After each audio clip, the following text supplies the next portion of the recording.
Bodies are dropping left and right in a military base as a little boy is walking through all the chaos, but he couldn't care less about all the deaths he just caused, and instead he is just interested in finding a woman called Asaka who he has been looking for. A door opens and that same Asaka is seen being held at gunpoint by a woman who we haven't gotten the backstory for. Asaka is surprised to see Yogiri somehow managed to get into this base where she was held captive, but the one holding her hostage threatens to kill her if Yogiri takes another step closer. As she points the gun at Asaka's cheek, Yogiri just stares at her for a bit, and soon after, she drops dead. Asaka has no idea what Yogiri did, but once again, he cares very little for the life he just took, and is just happy to have his Asaka back. And now, Yogiri is being shaken awake by a different girl whom he doesn't recognize.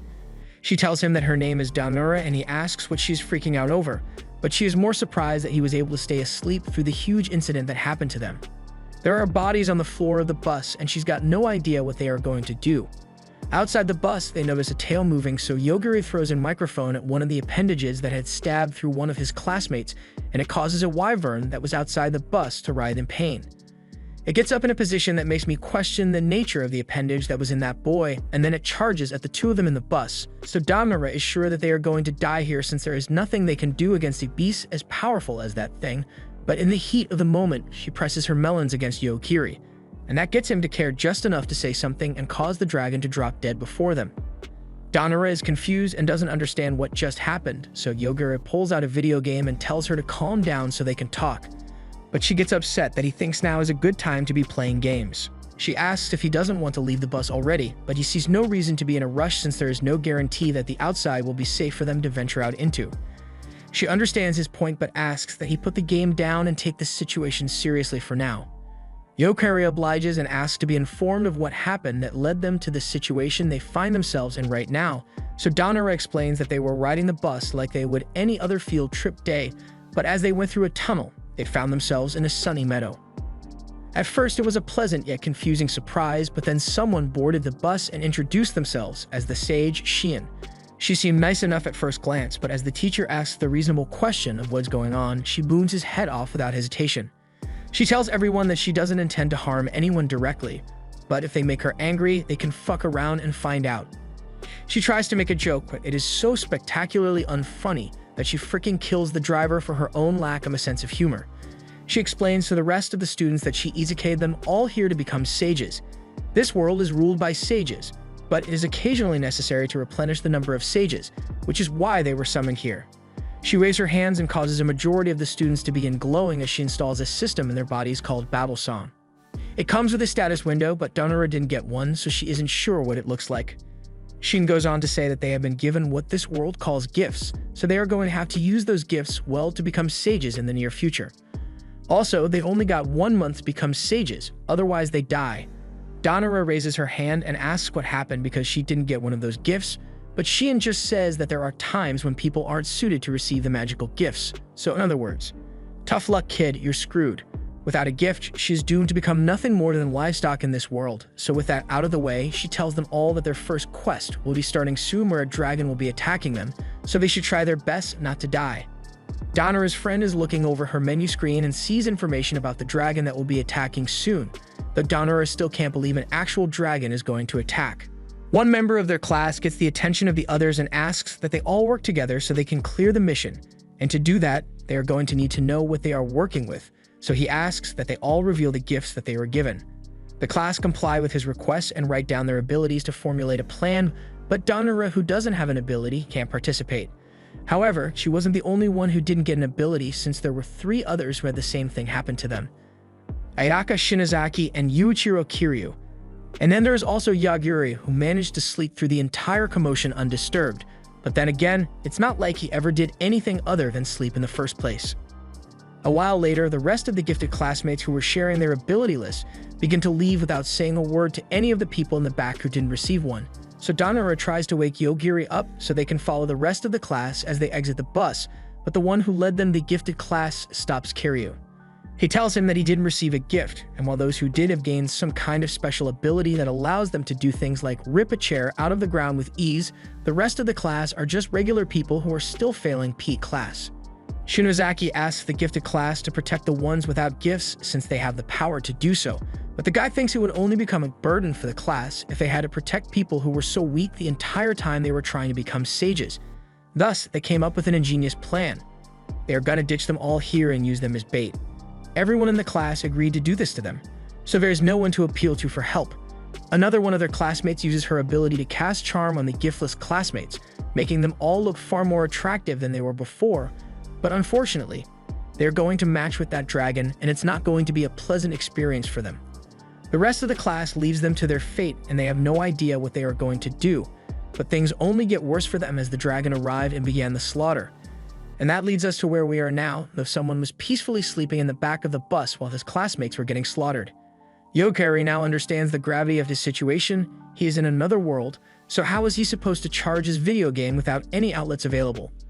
Aside from that, if what they learned from the gifted class is to be believed, then there is likely only one dragon in the area, so it should be safe for them to head outside now since it is already dead.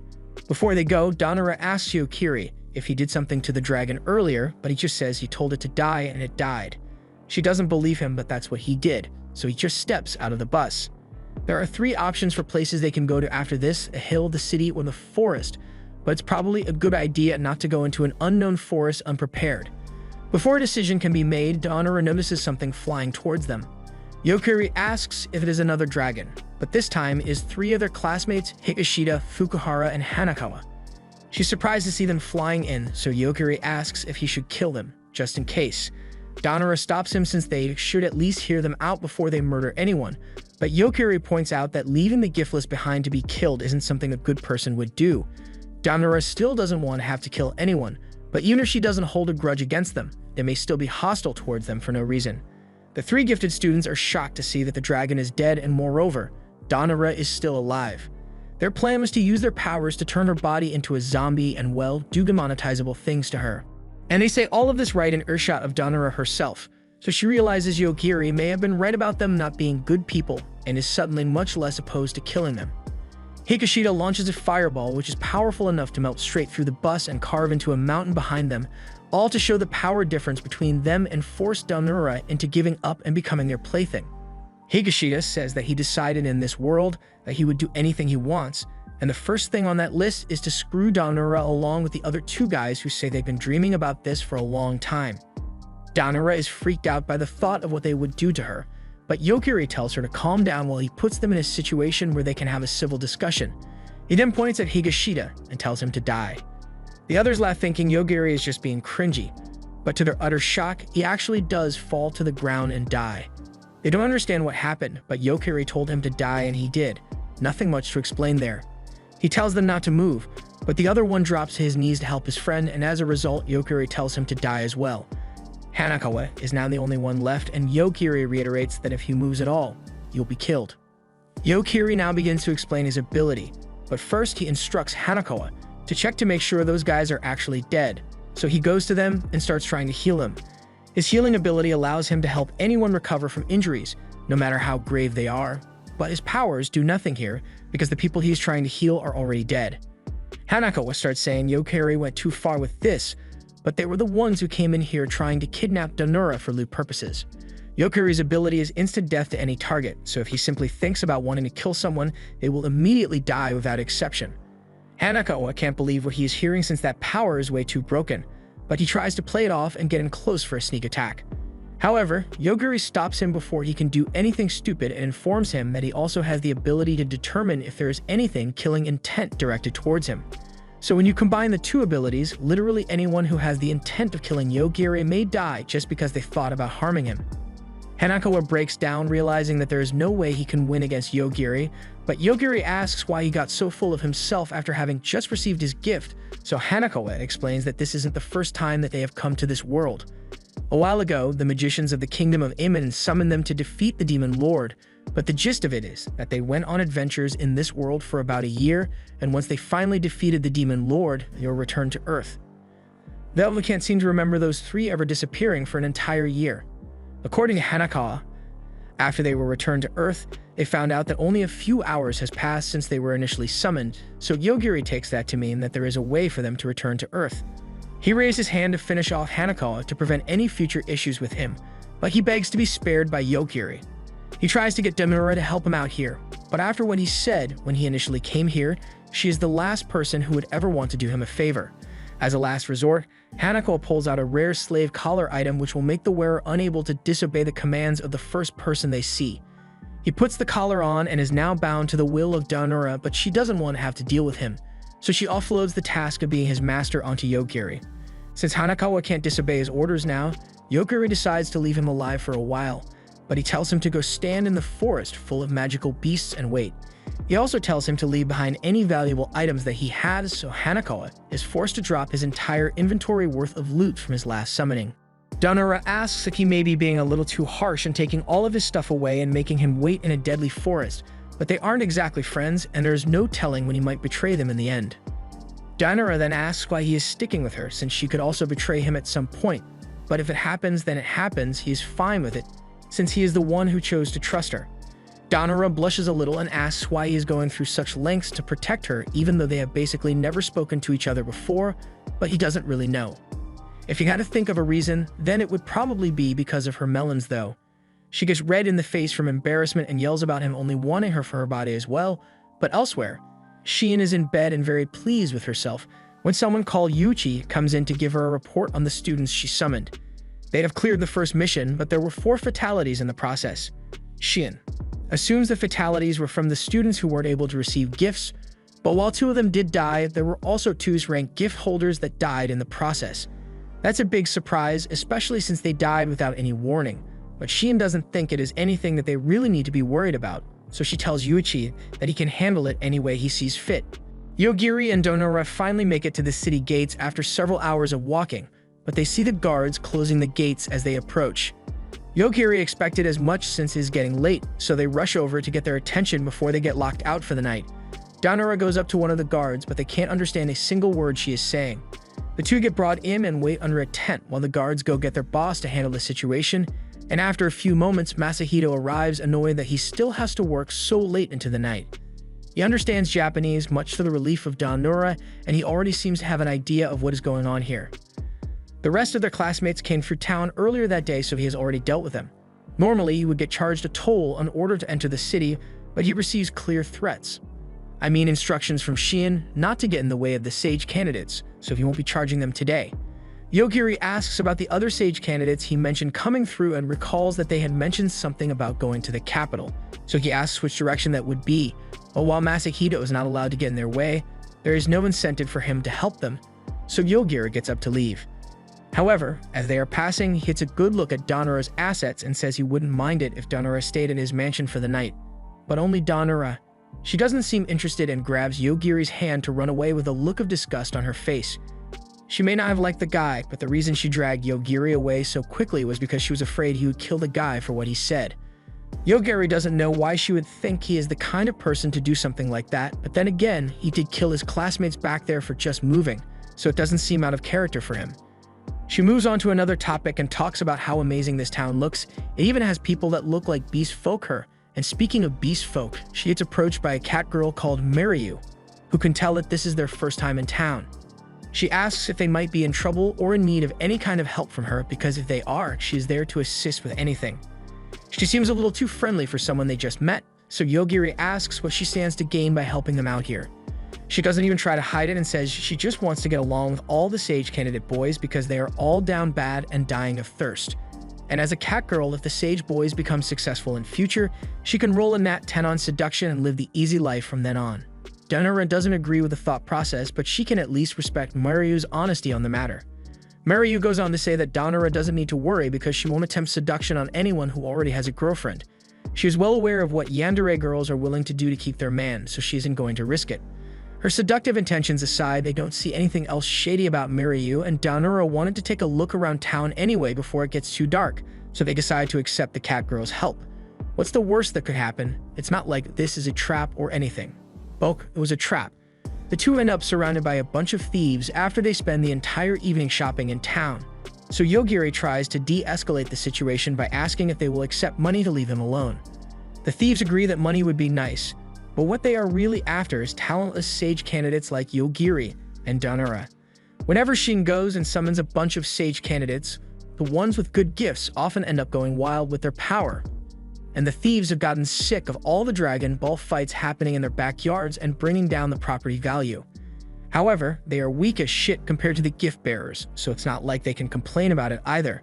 So they do this instead and go after the weak sage candidates to make themselves feel better. They plan to kill Yogiri and then make use of Danura's irresistible assets, but now that he has clear grasp on their intentions and has failed to de-escalate, Yogiri is going to have to make a call to the local mortician. Danura tries to get Maryu to call it off because someone is definitely going to die here, and it's not going to be Yogiri. But she thinks they are just bluffing because there is no way someone without a gift could be so powerful in this world. Danura has done her best to save them, but it's time to make that call. First, we're going to need 5 coffins for the people behind Yogiri, but he tries to take it easy on the rest of the people there. So he tells this guy to just half die, essentially turning him into a vegetable. That was still a little extreme. He tries going for individual body parts instead, but that is still pretty bad regardless. I know he was trying to take it easy on them, but at this point, it looks more like he's just torturing them, so he decides to just put an end to this. Maryu realizes that she fricked up big time and tries to beg for her life with her sob story of needing to make money to help her sick brother. But to that, Yogiri raises the point. You tried to kidnap and sell us into slavery. She isn't going to be getting a redemption arc either, as Yogiri is ready to put an end to this and tells both her and the last guy to just die. However, this time nothing happens and they thank the heavens that they are still alive, but they aren't going to stick around for Yogiri to try again, so they both make a run for it. Danura asks him why he chose to let them go, but he didn't. His kill success rate is always 100%. So just when Maryu thought she was a safe distance away, the death kicked in, and believe it or not, she dies. Oh yeah, this guy ends up dying too, but no one really cares about him anyway. With all the attackers dead, Yogiri and Danura begin to walk off. However, they are called back by the city's guards who got news of the abnormally high number of coffins requested from the mortician, so they want to have a little chat with him about what just happened. Yogiri tries to lie his way out of this and just says that he found these guys on the floor already, but the guard isn't falling for his excellent deception tactics because she saw the whole thing. Those guys suddenly fell dead just before they could attack. Danura can't believe Edelgard is making them the suspects after they were the ones who got attacked first, and if she was watching the entire time, why didn't she do something to help when they were clearly in trouble?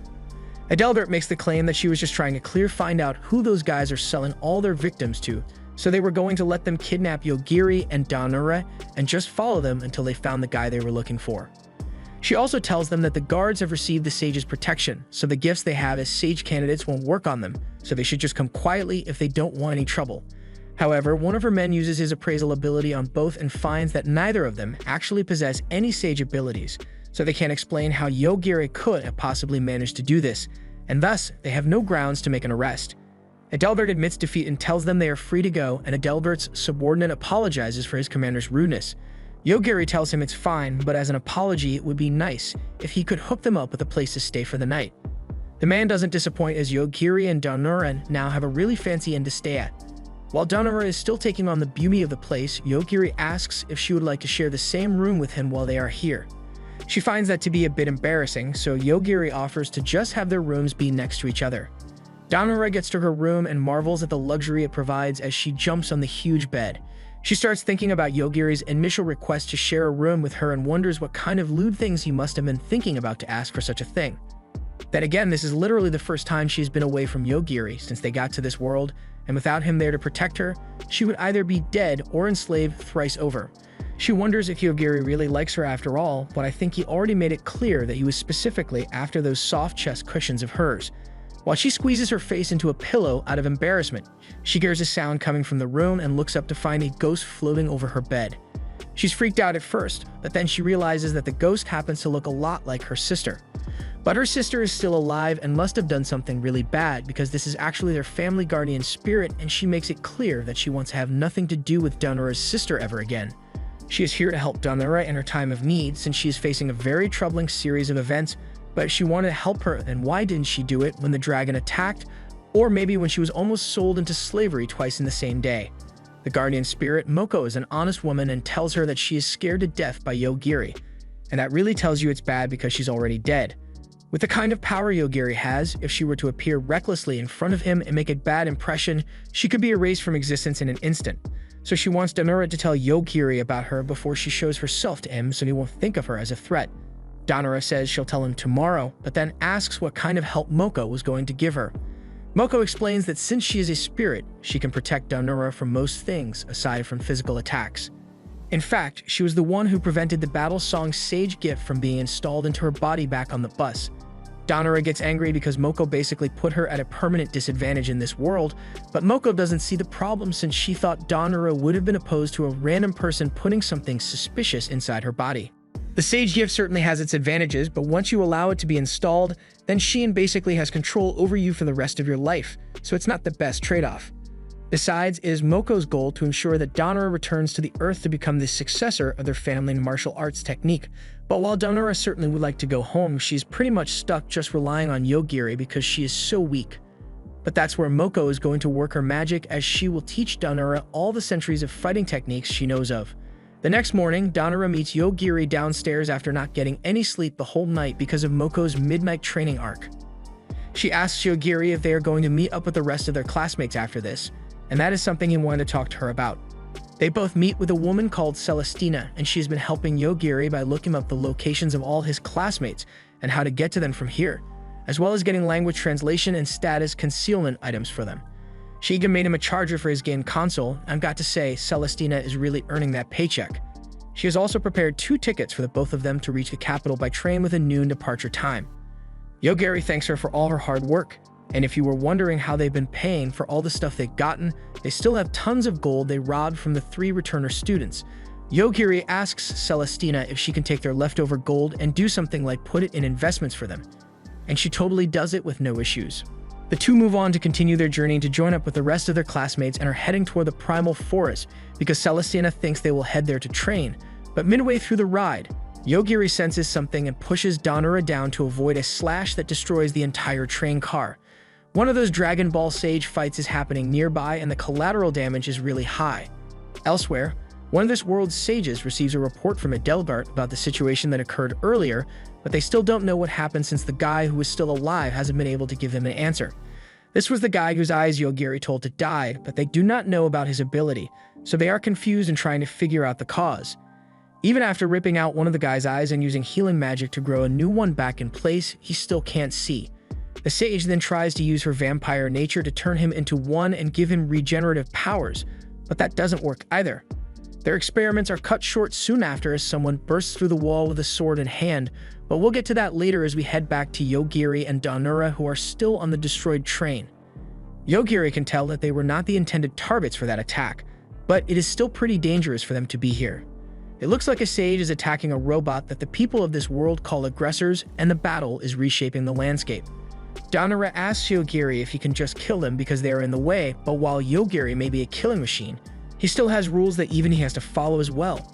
He can't just go around killing people because they inconvenience him, and those guys didn't intentionally send the blast hits way, so there would be no reason to kill him. But then again, the sage seems to be a piece of shit, so Yogiri decides to kill him after all.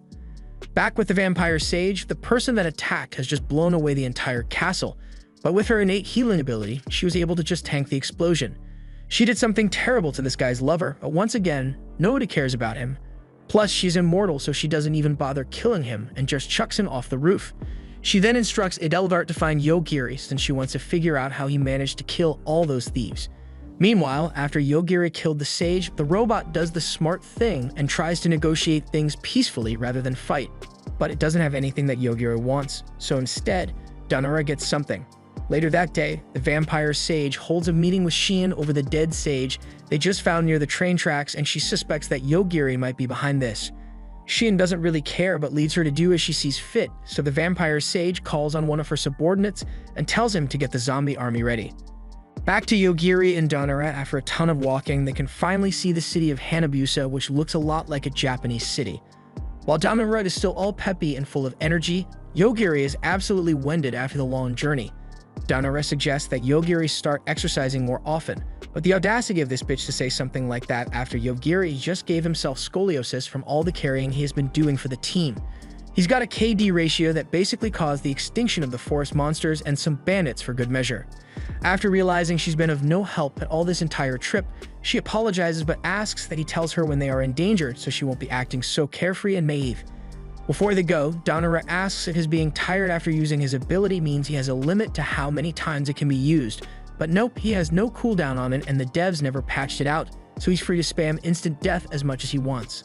They head into the city and are amazed by its futuristic appearance as they walk through its streets. They end up coming across a hotel that Celestina had suggested that they use, so they decide to head in and stay for a while before they do anything else. As they walk inside the hotel, they come across one of their classmates, Tachibana, who greet them normally like he didn't abandon them to their doom. Danura asks why he is here since, from what they know, he should still be with the rest of the class in the forest. He responds saying he split up from the rest of the group because he didn't agree with their inefficient methods of gaining levels. He had something much more beneficial for himself in mind: slavery. As soon as he got here, he learned that slaves were still a thing, so when asked how many he wanted, he said yes. These are the primary members of his harem: Erica, Stephanie, Chelsea, Euphemia, and Riza. These are quite the array of different girls, but they all have one thing in common for now: they hate Danura. Tachibana tells them to shut up for a bit while he talks to his classmates, and while he does that, Yogiri tells Danura that he seems really confident, so he must have a strong ability of some kind.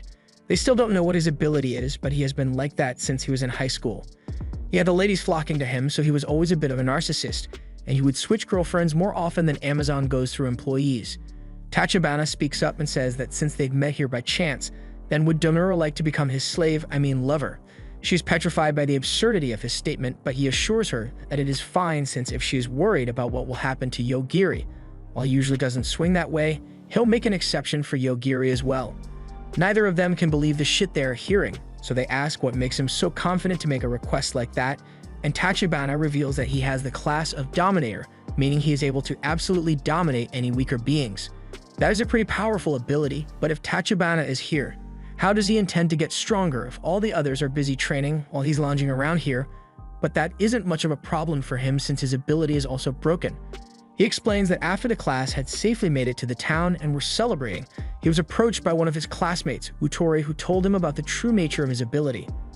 Utori has the class of consultant, so he came to give Tachibana some insight on what he should do from now on.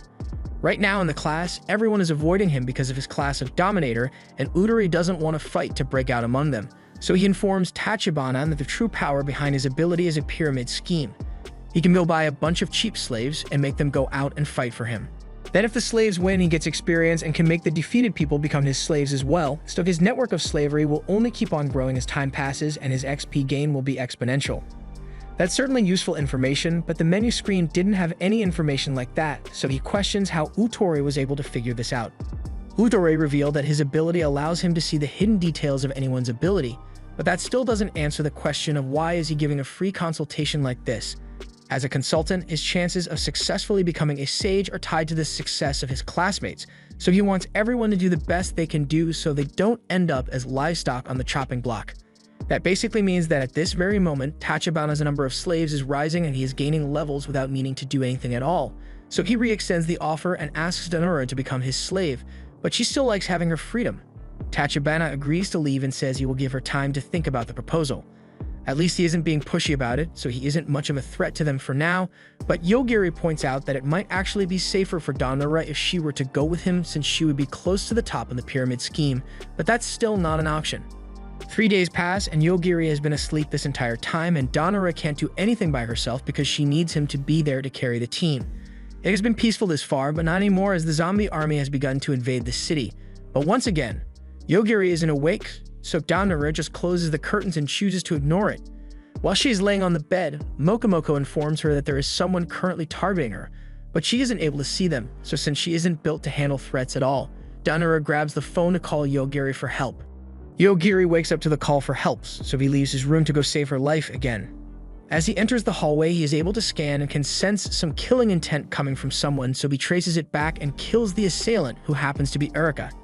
He knocks on Danura's door to tell her there was actually someone targeting her, so now they got to discuss their next move. But first he makes a call to the local morgue for one more coffin. Tachibana was out in a dungeon when he noticed that Erica's signal suddenly stopped working, so something must have happened, and on the other end, Yogiri realizes that Tachibana might come back for revenge since he killed one of his top slaves, so they had better leave soon. Meanwhile, Tachibana has just effortlessly cleared the 100th floor of the dungeon with no trouble thanks to the skills of his servants, which he is able to use at will. And now that he is done with that, he decides to check on the situation with Erica suddenly dying. He looks through her memories and she just kind of fell over suddenly. He doesn't know what killed her, but Euphemia thinks she might have been jealous of Daonura and tried to eliminate her, leading to what they saw happen. Tachibana doesn't really care about Erika, but he doesn't want Daonura to leave without becoming his slave, so he takes a less diplomatic approach and has some of his other servants try to keep Daonura from leaving. They get cornered by Riza, who uses an ice spell to block off the hallway, but that doesn't stop Yogiri because he can just tell the ice to die, and it does. He asserts dominance over Riza by killing her wand as well and tells her that he can kill anything just by thinking about it. So if she tries any funny business, she will die. She caves and tells him that she's a wand master, so she can attack without a wand, also giving him the wand that she kept stashed away in between her mounds. She was ordered to capture Daonura, but that also means the other servants were given the same order and Daonura nearly gets sneak attacked, but she's finally starting to pull her weight in the game and gets her first kill. Riza tries to use the distraction to get up and use her extra hidden wand, but that counts as funny business and Yogiri was clear what would happen if she tried that. Riza gets killed, leaving only the little girl and her dolls to attack them, but he just kills the dolls and goes down to finish off the girl. Chelsea is smart enough to know that she isn't winning this, so she gives up and gives Yogiri all the info that he wants. Since Chelsea made the smart choice to snitch on Tachibana, he was left with no other option than to use his last resort, his cockroach army. They may just be cockroaches, but with this many of them in one place, if Tachibana gave the order for them all to attack at once, then they could probably end up killing a human. For instance, they could crawl into your mouth and nose and squirm around in your throat until you suffocate to death. But now that we've got enough nightmare fuel for the day, we see Euphemia telling Tachibana that it might not be a good idea to attack someone who claims to be able to kill anybody, but Tachibana isn't backing down because he is a dominator, so if he doesn't kill Yogiri, he won't be the main character. He orders the cockroaches to begin their attack, but as soon as the killing intent reaches Yogiri, he was able to trace it back to Tachibana and kill him on the spot. Now that Tachibana is dead, the cockroaches won't attack them anymore, but it still is a room full of cockroaches, so they don't stay there for too long. Meanwhile, Stephanie and Euphemia are left with Tachibana's dead body, so having regained her freedom, Euphemia just dips. However, as she comes up to the surface, she is met by a wasteland, where a forest once was and a giant glob of darkness that had just passed through the area. The vampire sage is also there to get information about the situation. She bites Euphemia and turns her into a vampire so she will tell her everything that has happened. Meanwhile, Daonura and Yogiri finally make it out onto the streets, but remember that thing about the zombie army that Daonura ignored. Yeah, looks like that's a problem now. Back with the vampire sage after turning Euphemia into a member of her bloodline, she asks about Yogiri's ability since Euphemia must have seen at least some amount of what Yogiri is capable of doing. If his ability is really able to cause death to any target he wishes, then she is curious to see if it can put an end to her immortal life. In the city under siege, people are running around in a panic as they get first-hand experience on what a zombie apocalypse feels like. All the while, Yogiri and Daonura are hiding in an alleyway and planning their next move. The zombies are pretty slow, so Yogiri believes they could probably make it out of the city if they are careful not to get themselves cornered. Daonura asks if he really intends to just leave the people of the city as things are right now, but he never signed up to be a hero in this world. He made it clear at the start all he cares about are Daonura's fun bags, so she's the only person he feels inclined to protect. Meanwhile, the mayor of the town is outraged that the undead army's leader, Masayuki, showed up to his town unannounced and is laying waste to his people unprovoked. The vampire sage, Lady Lane, personally gave him control over this area, so Masayuki has no right to come in here and destroy it. Masayuki tells Ryota to calm down. After all, they were both once comrades and sage candidates. They both survived the same battlefield together, or at least Ryota did since Masayuki died and got revived as an undead.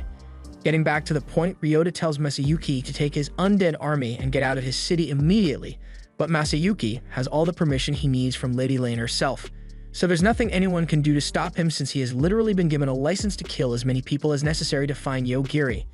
Hearing that this was under the orders of Lady Lane, Ryota is forced to concede and hand over the key to the city so Masayuki can get on with his plans. He takes control of the speakers placed all around the city and commands all the zombies to stop attacking for now. He then gives the people an ultimatum. He's looking for a boy named Yogiri and a girl named Daonura, so the people of the city have 1 hour to bring them to him, dead or alive. And if they fail, they'll be the ones who end up dead. He's already made sure that no one can escape by locking the gates to the city, so if the people want to survive, then they have to get their asses in gear and start hunting down the teenagers. Ryota isn't happy that his citizens are being treated as pawns in Masayuki's game of cat and mouse, but again, nothing can be done because Boss Lady said so. Now the people on the street are running around like crazy looking for Yogiri and Danura, and they are frankly more frightening than the zombies were. Danura doesn't even get why they would be getting chased to this extent in the first place, but there was that whole thing when Yogiri killed one of the sages. That was probably a pretty big deal. Recklessly killing people may end up causing them more problems in the future, but just as he says this, 3 people pull up behind him and are prepared to end his life in order to capture him. Yogiri gives a warning saying that he will not hesitate to kill anyone who attacks him, but this chunky guy pays no heed to this warning and attacks anyway. And as expected, another coffin now needs to be purchased.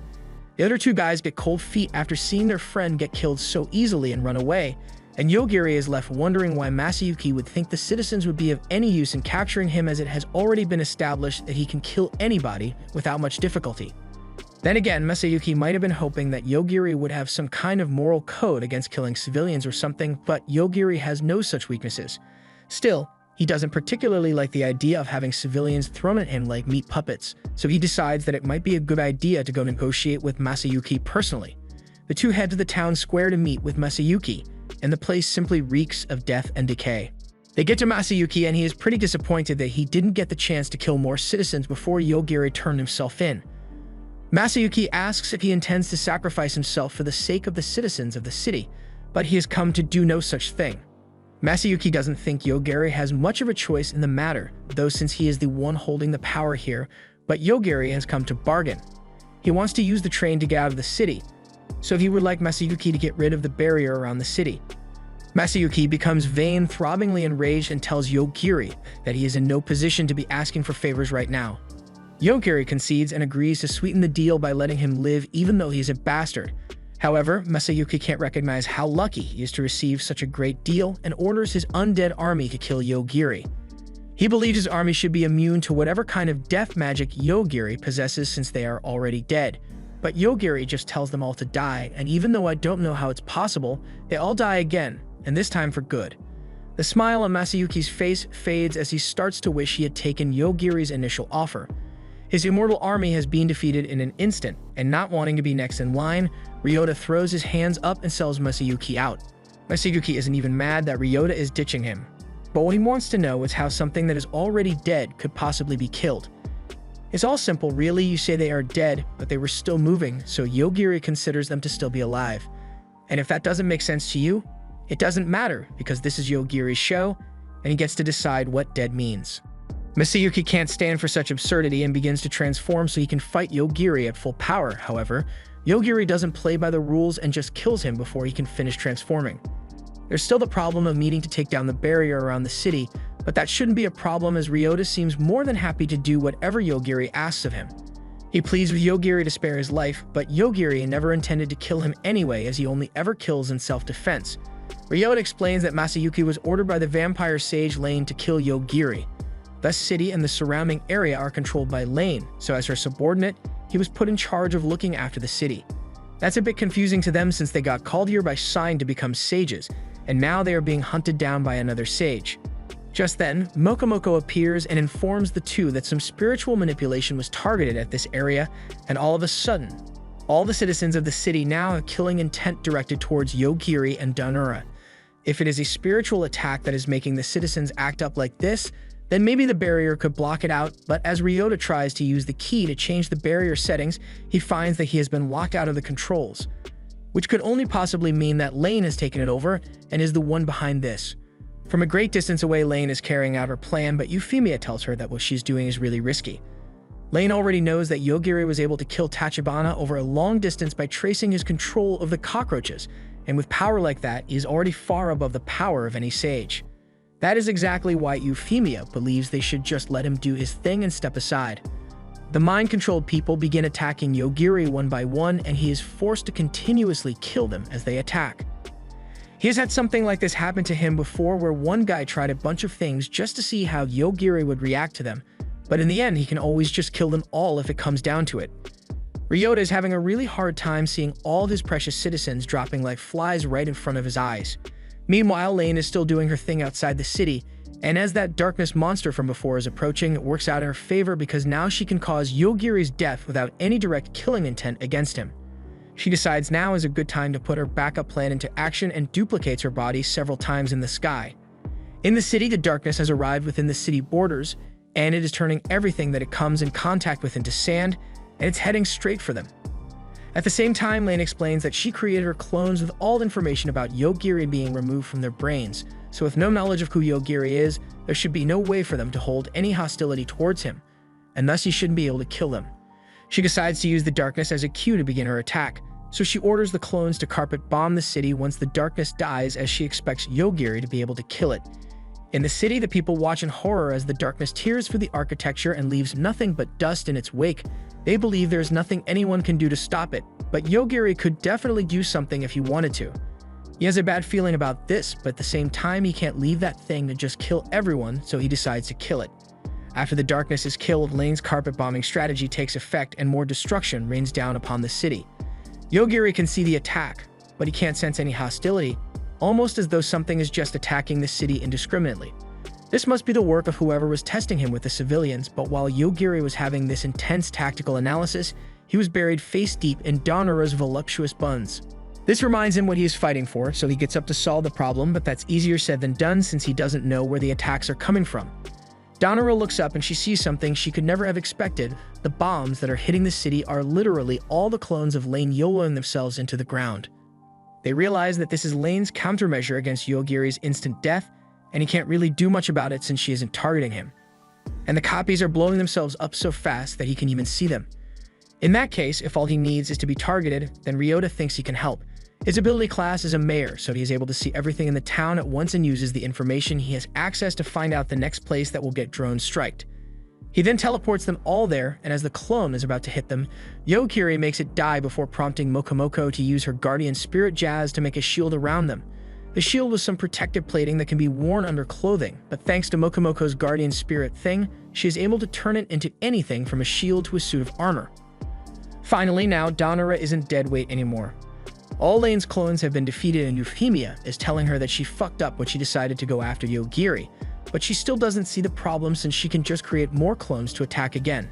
Just then, the full scope of the instant death hits and Lane realizes, oh shit, I really fucked up. Still, she didn't want to die anyway.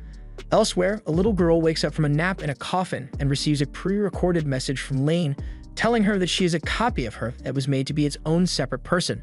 This was done to avoid attacks from Yogiri, but we'll get back to that later as Yogiri and Donnora are about to set off from the city now that they've received some transportation from Ryota. Meanwhile, we finally get to see what the other students have been up to as we meet Ryuko, who is a samurai class. After defeating a monster, she enters her tent where a girl called Carol is standing. Carol stole Ryuko's phone because she wanted to get a look at the app she had for monitoring Yogiri. It seems they were both tasked with spying on him back on Earth, but as they check the monitor, they are greeted with horrifying news. Yogiri's first gate is open. Donnora has been put in charge of driving the Jeep, but from the way they nearly died right there, it is clear that she doesn't know a damn thing about driving. So she wants to switch with Yogiri, but he's already fast asleep, so it looks like she's on her own for this one.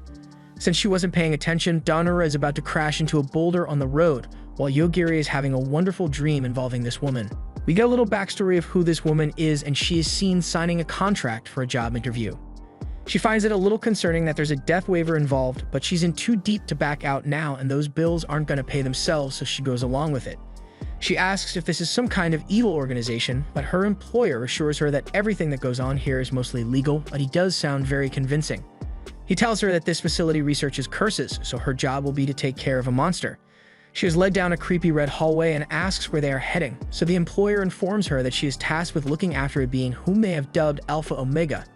From the description given, Asaka wonders if it might be a human, but the employer doesn't really know as he has never risked seeing the thing for himself. Alpha Omega has the frightening ability to kill anything just by thinking about it, so they brought in Asaka to be its teacher. It's already dangerous enough as it is, but imagine a toddler with no sense of maybe I shouldn't kill people for fun, having that kind of power. That is where Asaka comes in, but if you're wondering why she was selected for this dangerous job, it's because she's the only one who showed up. They get to the bottom of the elevator, so the employer hands her a piece of paper and tells her you're on your own now before leaving her to deal with the being. She's got no other choice than to go in, but they shouldn't blame her if the world gets doomed because of something she did. She enters a room that has an artificial environment being generated and walks over to the house illustrated on the incredibly well-drawn map. Once there, she calls out to see if anyone is home and eventually comes across a little boy in the center room. She was anxious before, but now she's just enraged by the fact that the government locked up a child in this underground base. She's not going to stand around and let this kid become a NEET, so she forcibly drags him outside and throws him into the creek so he can play for once. Yogiri looks stunned for a moment, but then points his finger at Asaka and kills a monster that was hiding behind her. There's no concrete answer on what that thing was, but things like that show up from time to time and try to kill him. It probably got in by hiding in her shadow, but it's dead now, so there's no reason to be worried anymore. Yogiri speaks up and says he would love to play, but it's getting really late now, so it would be better if they did that tomorrow. Asaka realizes she may have gotten a little carried away and apologizes before finally introducing herself to him. But more importantly, Yogiri tells her he's hungry and it finally sets in that she is the adult in the room, so she's got to cook. In the kitchen, there is a fully stocked pantry, but all that is useless if you've got no cooking skills. She really needs to get something ready before Yogiri gets out of the bath though, so she goes for the broke college student classic, a cup of ramen. Luckily for her, Yogiri has never tasted this before, so he is really happy with his dinner, and while he eats, Asaka thinks of a name for him. She ultimately decided to name him after a dog, which was how he got the name Yogiri. From this moment on, she took on the role of being his mother figure and taking care of him. These were fond memories for Yogiri, but he is woken up when Donora yells that the road to the capital is blocked. She is surprised that he can sleep through her reckless driving, but he can't help it since he's tired from killing all those zombies back in the city. Besides, he doesn't even get why they need to head to the capital in the first place. After all, their end goal is to get back to their original world, and to do that they are trying to find the Sage Shiin. So even if they don't head to the capital, there should still be other ways available to locate her. With that in mind, they decide to turn around and find another way past this mountain. But as Donora is backing up, she accidentally rams into a dragon that was standing behind them. They get out to assess the situation, but the dragon attacks, leaving Yogiri with no choice but to kill the thing. However, that wasn't the only dragon, as there was a whole flock of them, and they are all honed in and ready to blast them clean off the face of the earth with fire. Unfortunately for them, they were up against Yogiri, so moments later, they all dropped dead. They were forced to wipe out an entire population of dragons, but if you think about it, this is dragon territory, so Yogiri just pulled up and committed mass genocide in their front lawn. However, things aren't over yet, as a golden thunder dragon soon appears. However, the gold dragon doesn't seem to have any killing intent aimed at them, so Yogiri sees no reason to kill it. After a few moments, the dragon says they can pass and then tries to fly away in a hurry so it doesn't get killed. Since the dragon can talk, Yogiri calls it back under threat of being killed, and we are introduced to this little girl. Donora wonders why that huge dragon turned into this little girl, but don't let the details bother you. Right now, Yogiri asks the important question of why the dragons attacked him and Donora in the first place. The girl explains that they were trying to test if Yogiri was worthy of meeting the Swordmaster, but he has no idea who the Swordmaster is. The dragon can't believe they came all the way out here with no intention of meeting the master, but they just want to get to the capital, so there's no reason to take a detour now. The dragon pleads with them to follow her to the master since her job was to bring promising individuals to him, so she can't return empty-handed after losing her entire dragon army. The Swordmaster is supposedly on equal terms with a sage, so Yogiri agrees to meet him since he might have some clues on how they can return to their original world. Plus, they were kind of stuck here anyway, so the dragon promises that if they come with her to meet the Swordmaster, then she will personally take them to the capital. She introduces herself as Attila and guides them to the location of the Swordmaster. When they arrive, they find a lot of people standing around as they are also here to meet the Swordmaster and have a chance at becoming the next Divine King. One of the guys there thinks it must be against the rules to come here by car since everyone else had to walk, but the Swordmaster himself says he has no problem with it. You may think the Swordmaster is a nice guy, but you'd be wrong, as the first order of business after he arrives is for everyone to kill each other until there are less than half remaining.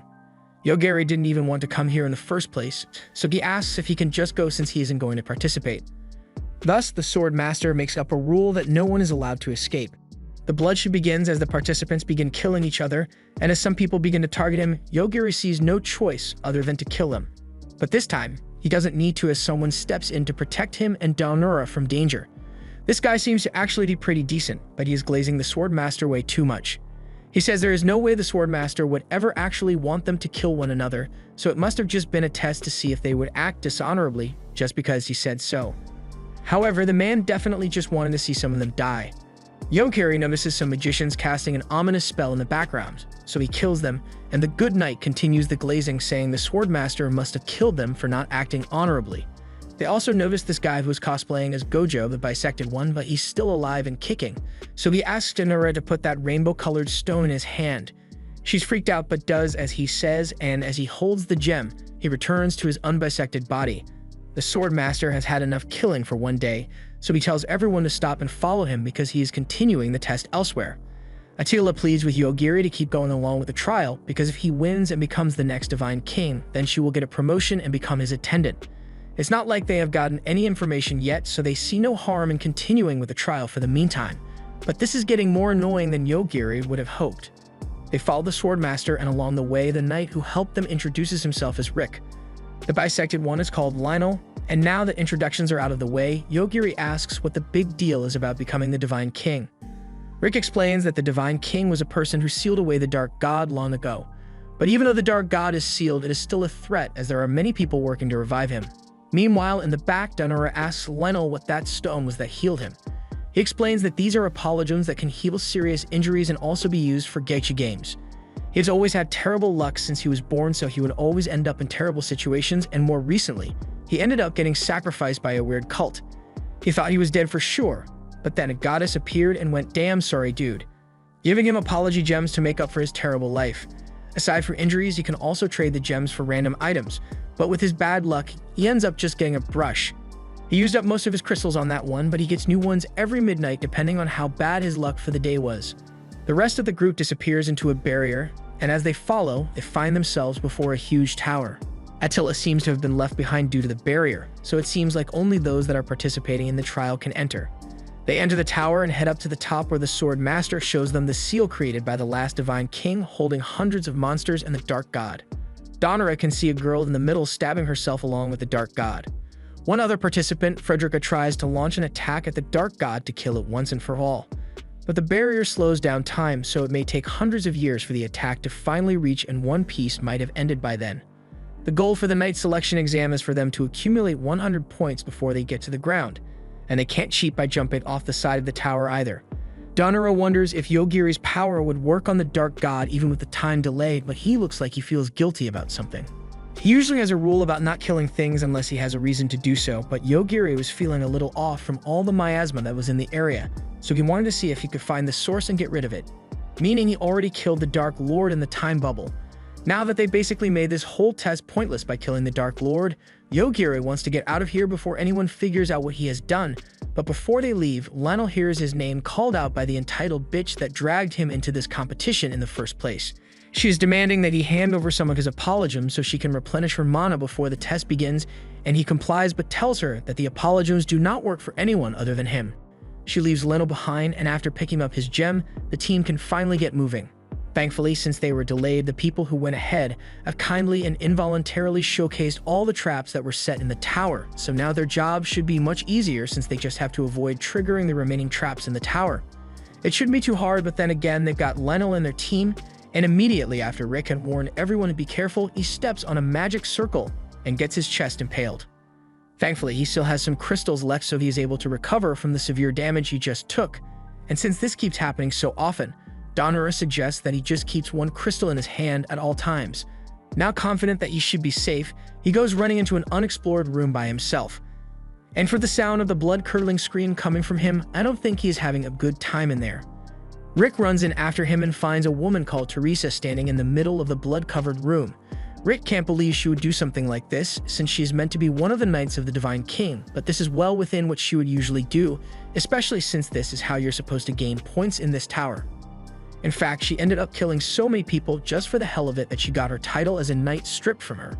So since she is currently unemployed, she decided to try her hand at becoming the Divine King as well, and it's a little bonus that she gets to kill as many people as she likes. Rick tells the others to get out of here as soon as possible, but Donora tells him they can't move because there are currently dozens of things wires strung up all across the room. Teresa is impressed she managed to figure that out before they could fall for the trap, but regardless, that won't save them. Rick puts himself in the front line and tells the others that he will keep Teresa at bay while they find a way to get out of here. However, Teresa has no intention of letting any of them get out of here alive as she starts striking at Rick with her threads. She is definitely a strong opponent, and Rick is doing well to keep up with her attacks thus far. However, Donora can tell that Teresa is still holding back, so if she gets serious, he may be unable to handle her. However, it's never going to come to that as Yogiri tells her to die, and Teresa is immediately on her way to the afterlife. Now that she's dead, they remember they had a guy named Lionel with them, and Yogiri finds his severed hand on the ground. Pretty unlucky that he got his hand with a crystal chopped off, but at least he is still alive. The group head down and have now made it to the 98th floor of the tower, and they are informed that this place counts as a safe zone, so they are free to rest while they are here, and there are even rooms provided for them. Yogiri suggests that since this place is safe, they can split up and do their own things for a while. Rick is okay with splitting up, but he asks if Yogiri and Daonora will be alright by themselves. They say they are fine, and Lionel agrees as well since he has run out of apologems for the day, and if he leaves this place without one, he may die for real this time.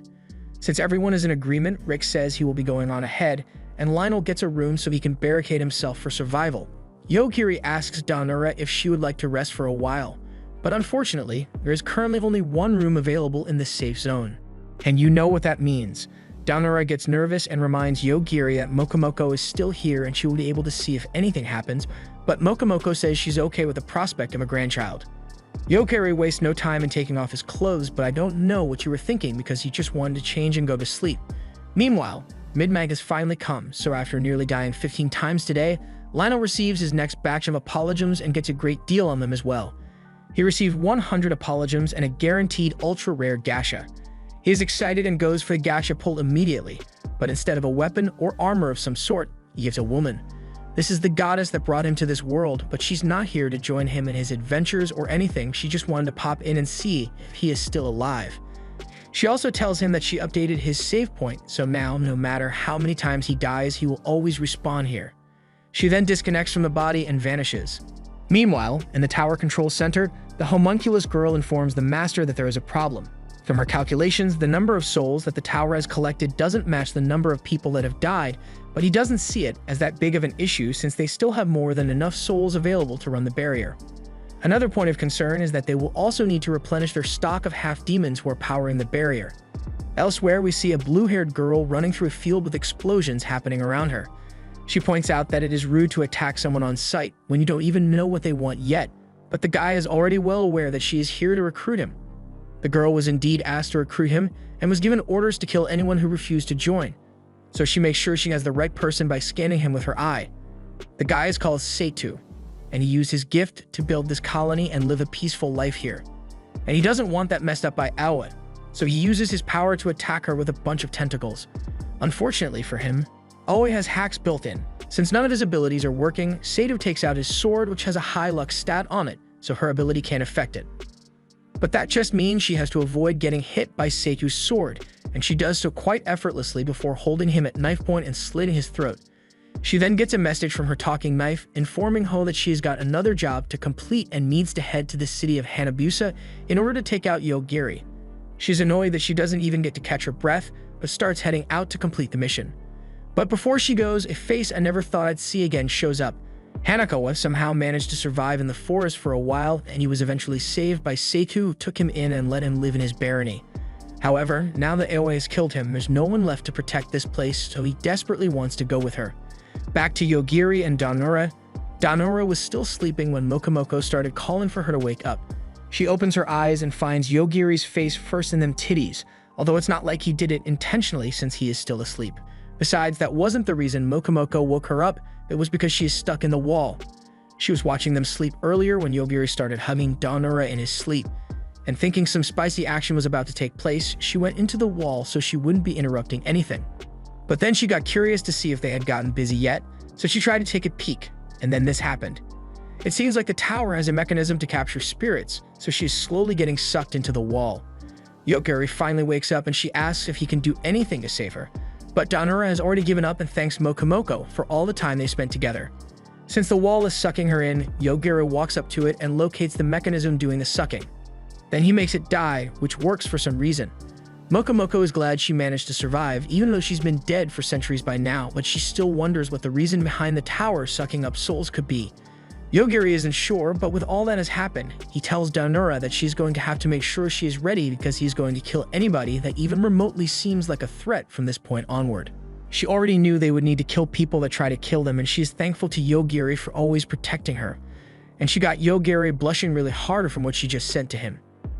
Elsewhere, always approaching Yogiri and the others in the tower, but they run into the dragon and Hanako thinks they should run away, but she doesn't think it's such a big deal and just says, "I don't think a dragon's that bug should be able to fly." And immediately after, the dragon falls to the ground. Her ability doesn't simply cause a Force Nat 1 roll, it literally changes the world to be exactly as she believes it to be. So in other words, no matter how delusional she is always right. But if her opponent has good luck, then she can't use it on them. The dragon is still a threat though, but it gets beheaded by an aggressor who gathers intel from it and then heads into the barrier. Oa decides to follow it and Hanako gets dragged along. Meanwhile, Yogiri and Danura continue to make their way through the tower by destroying the challenges, but the creator of the tower gets pissed and personally comes down to stop them. He says the tower was created to maintain the barrier and keep the Dark Lord sealed, so he can't have it be destroyed. Yogiri promises that if they let him and Danura out of the tower right now, then he won't destroy it anymore. But Iglesia isn't feeling very reasonable right now. He's about to threaten them, but Yogiri isn't going to wait that long and just kills him. They continue through the tower and find two swordsmen duking it out in a stadium, and a guy called Masaki sitting on a throne which he must have had to carry all the way here. The girl fighting the bunny is apparently a half-demon, but Yogiri doesn't want to get involved and just asks to get through the exit without a fuss.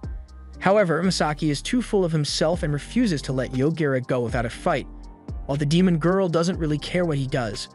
Masaki calls out the rest of his servants to fight and starts explaining what they can do, but none of that is important because a few seconds later, Yogiri kills them all. Masaki tried to fight as well, so Yogiri took him out too. The demon girl recognizes the power Yogiri must have to be able to kill someone like Masaki so easily, so she requests that he let her join him. The girl introduces herself as Theodisia, a swordsman in disguise who infiltrated the tower trial in an attempt to locate her sister who had gone missing recently. She came here because she had heard her people were getting imprisoned in the tower, so she would like Yogiri's help in traversing it and locating her sister. However, helping her would mean going against the Sword Master, so she understands if they do not wish to go through with it. Up till this point, Yogiri and Danura have basically been going through the tower by destroying it bit by bit. So if anything, they are already declaring themselves as enemies of the Sword Master even if they didn't want to. For that reason, he is fine with helping her out, but he tells her not to rely on his ability too much as he is just helping her look for her sister. Theo is very appreciative of his offer to help, but they got to have some kind of clue on where to search if they are going to start looking for her sister. She doesn't have much to go off of, but for some reason she can sense something underground, so that's the first place they'll look. Just then, they are joined by Rick, Frederica, and Lionel, who has surprisingly managed to make it this far without dying. They all head to the next room where the Sword Master was waiting for them, so as he sees that 17 candidates have managed to make it through the trials, he is about to proclaim the next Divine King, but before he can do that, he gets interrupted by the homunculi, who have come to deliver terrible news. The tower has fallen silent, almost as if someone told it to die, so they are having trouble maintaining the first barrier, and the second barrier is largely unstable right now, so there is no telling how long they have before the subjects of the Dark Lord are able to breach it. In that same instant, a bright light shines through the tower, and as everyone opens their eyes, they find that the tower has been completely destroyed along with the first barrier, but the second one is still barely functional. The Sword Master draws his sword as the one behind this destruction descends upon the former tower. He had thought destroying the tower would get rid of the barrier as well, but it seems they are maintained by different systems. The Sword Master knew this day would come, but he didn't expect it to be so soon. Still, now that things have come to this, he asks the candidates to help him defeat that thing. Otherwise, humanity is done for. While all this is going on, Yogiri suggests that they go search underground while everyone is busy with that thing, and Danura asks if he really isn't going to do anything about it, even though he can. But as a wise man once said, I missed the part where that's my problem. Besides, if he were to defeat that thing now, it would probably draw a lot of unwanted attention towards them, so it is far more convenient to just let other people do it instead. Lionel sees Yogiri and the others leave and thinks it might be a good idea to leave as well, but Rick stands his ground, not wanting to turn tail and run from the enemy. The same goes for Frederica, so they stay where they are and prepare for a fight. The Dark Angel comes down to the ground and demands to know how to disable the barrier that is holding the Dark Lord in, but the Sword Master refuses to give that information up so easily. The Dark Angel doesn't mind if he wishes to be stubborn about providing the information. He'll just stand here and kill them all one by one until someone feels like telling him what he wants to know. People begin dropping like flies as the Dark Angel electrocutes them, so the ninja in the group tried to stop him by charging forward and creating several shadow clones. However, the clones made no difference as the angel was still able to electrocute them all to death in an instant before he could lay as much as a finger on him. Frederica now decides it's her time to shine, so she charges up a full power blast of impressive scale. But while the buildup was awe-inspiring, its payoff was not worth it, as it was just absorbed by the Dark Angel. From behind it pops a boy who was really impressed by the power output of her blast, considering she is just a human. The homunculus warns the Swordmaster that the boy is an abnormal being as well, but he takes offense to that and says they still have names: Lute and Orgame. Frederica doesn't care though and just wants them dead, but as she tries to go for another attack on him, the strength gap between them is made clear as she has her attack stopped by 2 fingers. Frederica backs off to create enough distance to attack again, but as she does, she realizes she is missing her arm. The missing arm is in the hands of Lute, who turned it into candy when he touched her and proceeds to eat Frederica's body part right in front of her. Rick takes over and strikes at Lute with his sword, which seems to be more effective than magic, but still not enough to give him an actual challenge. He yells for Lionel to get Frederica to safety while he can, but just then, he gets a notification that he has a guaranteed ultra-rare gacha available right now. He decides there is no better time to try his luck than now, so he leaves it up to chance and uses all his apologems to see what he can get. And as the music stops playing, it is the goddess that has been summoned again. He doesn't think she's going to be very helpful since she only came to check on him last time, but now she is actually serious about fighting here. The subordinates of the Dark Lord that they are currently fighting aren't even the strongest ones, so she should be able to take care of this pretty easily. They were excited for a moment, expecting the goddess to obliterate the Dark Angel, but imagine their shock when Orgame starts kneeling to her instead, and Lute hugs her because they haven't seen each other for a long time now. It turns out that meeting the goddess was one of the most unlucky things that could have ever happened to him, as her ultimate goal in coming here was actually to destroy all of humanity. Meanwhile, back with Yogiri and the others, they have been heading downstairs for a long time, but it doesn't seem like they are actually making any real progress towards their goal from the way things are going.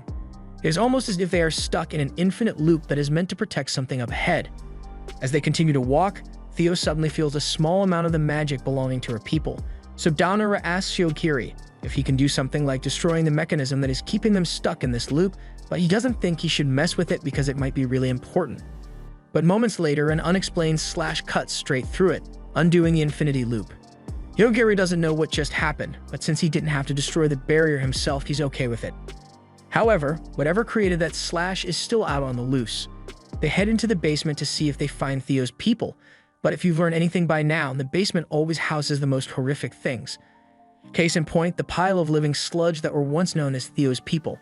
They were likely turned into this, so they could have their magic drained from them, but despite the abomination she is witnessing, Theo is somewhat glad that her sister isn't among the ones that were forced to suffer this fate.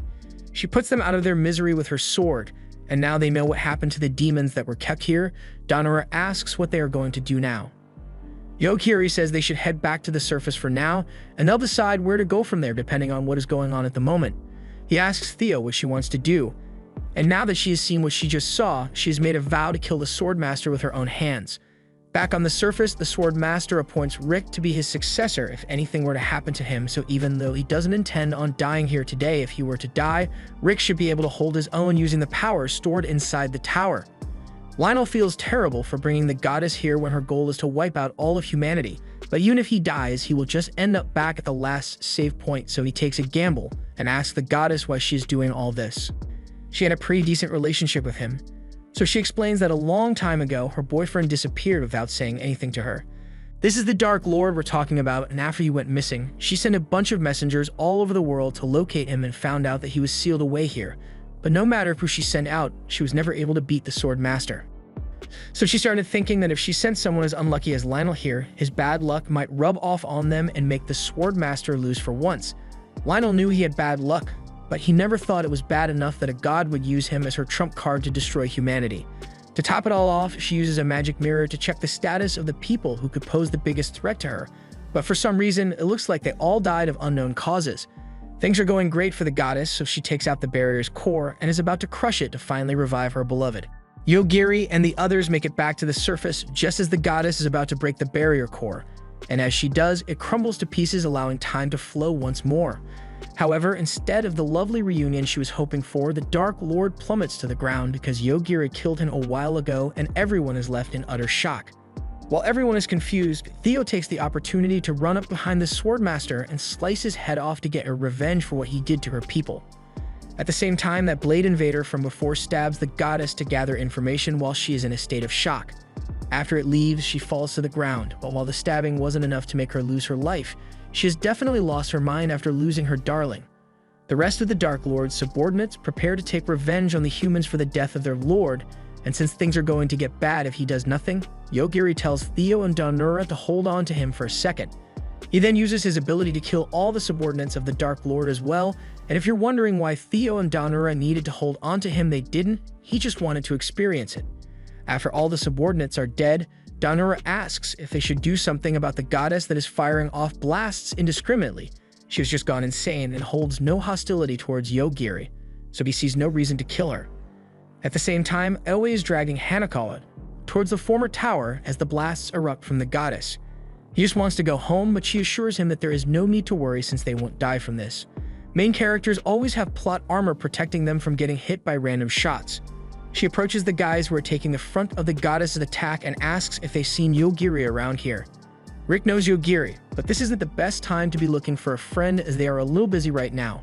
Aoi acknowledges this and decides to help him finish the battle so she can find Yogiri sooner. She scans him and relays that he has become the new Swordmaster, so he should have the power necessary to kill the goddess. Rick gives it a try and lunges forward to attack her, managing to stab her through the gut and finish her off. And now that that's done, Aoi is back to searching for Yogiri. It doesn't take long before she spots him through the dust, so she scans him to get a sense of what she is up against. And she immediately regrets coming here. The scan gives her intense nausea as the only information she can get is that Yogiri is the end of all things in the shape of a man. There is nothing that can beat him. She starts throwing up, so Yogiri asks if she is alright, but she is too scared to get any closer to him. She makes up an excuse by saying she wanted to deliver Hanakawa to them, but Yogiri doesn't want him in the first place. With nothing else to say, she makes a graceful exit so she doesn't get killed by him, leaving Hanakawa behind to fend for himself. After all is said and done, there are only a few people left alive. There are many things Rick would like to ask about, starting with Theo over there that sliced off the Swordmaster's head mid-fight. She says what she did is justified, so it has nothing to do with him, but while he didn't exactly like the Swordmaster after his death, Rick is now the new Swordmaster, so he is kind of involved. Yogiri tells Rick to go take a look in the basement to see what the old Swordmaster was doing behind closed doors.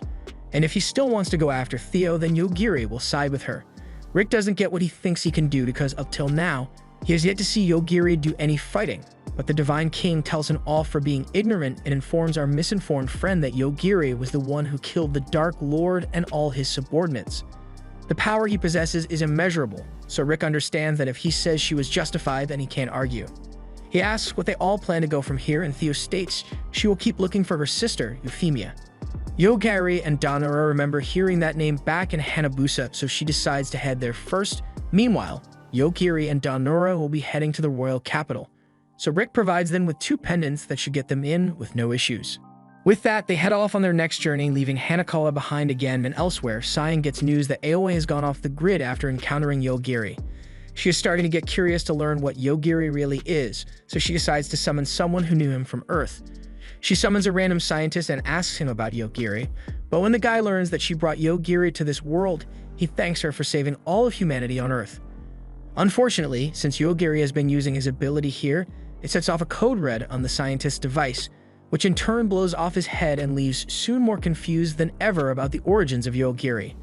Back on the bus the students first arrived on, one of the students wakes up and begins hearing a computer voice playing in her head. It informs her that there isn't much time left, so she's going to have to bear with it and accept the BS it's about to explain. She is apparently an artificial human, and the body consists of several units which work together to function normally. The one in control of the body right now is the personality unit, as it has the highest authority among them, so she's the one who gets to make the decision on what they do from here. Ayaka's body has limitations placed on it to imitate a human, but the hole in her chest is incompatible with life, so she can either choose to keep being human or take the limiters off and stay alive. She never even liked any of her classmates to begin with, so she obviously doesn't want to die because of them and agrees to release the limiters. With the limits broken, her body will be able to repair itself, but she's going to need a lot of organic material to do so, and it just so happens that there is a dragon corpse just laying outside the bus. She hesitantly grabs a chunk of flesh, but after taking one bite, she realizes this ain't that bad actually. We get another flashback to Yogiri's time with Asaka, and she was really struggling to prepare a family meal with the cooking skills of a broke college student. Whatever it was she tried to make, Gordon Ramsay would not approve in the slightest, and neither does Yogiri, as he tells her straight up that her food is trash. She can't handle being roasted by a 7-year-old, so she yells at him that he needs to say the food is delicious no matter what when a girl cooks for him. Otherwise, he'll never get laid. Yogiri doesn't really get what she's talking about, but she just tells him to say her food is delicious even if he doesn't think it is. He says it's delicious, but that lie doesn't make her feel any better because deep down she knows her cooking skills suck. Yogiri ends up finishing the travesty of a meal, and now that food has been taken care of, Asaka looks at the list and sees her next task is to teach him some elementary school stuff. She's getting fed up with the amount of work she has to do for this job, and she doesn't even get a bonus for it. She resigns herself to her fate and begins teaching Yogiri how to write when she suddenly hears the sound of someone approaching. Yogiri isn't too bothered by it since he knows it is probably just the porter that brings supplies every once in a while. She goes to check and finds that the porter is actually a robot that they send down here because all the people are too scared to be near Yogiri, and once Asaka realizes this thing brings supplies for them, she asks for some elementary school equipment and a cookbook so she can learn to suck less at cooking. And some things for entertainment as well, but with that taken care of, she goes back over to check on Yogiri and decides he has worked hard enough for the day, so she says it's time for a break to play outside.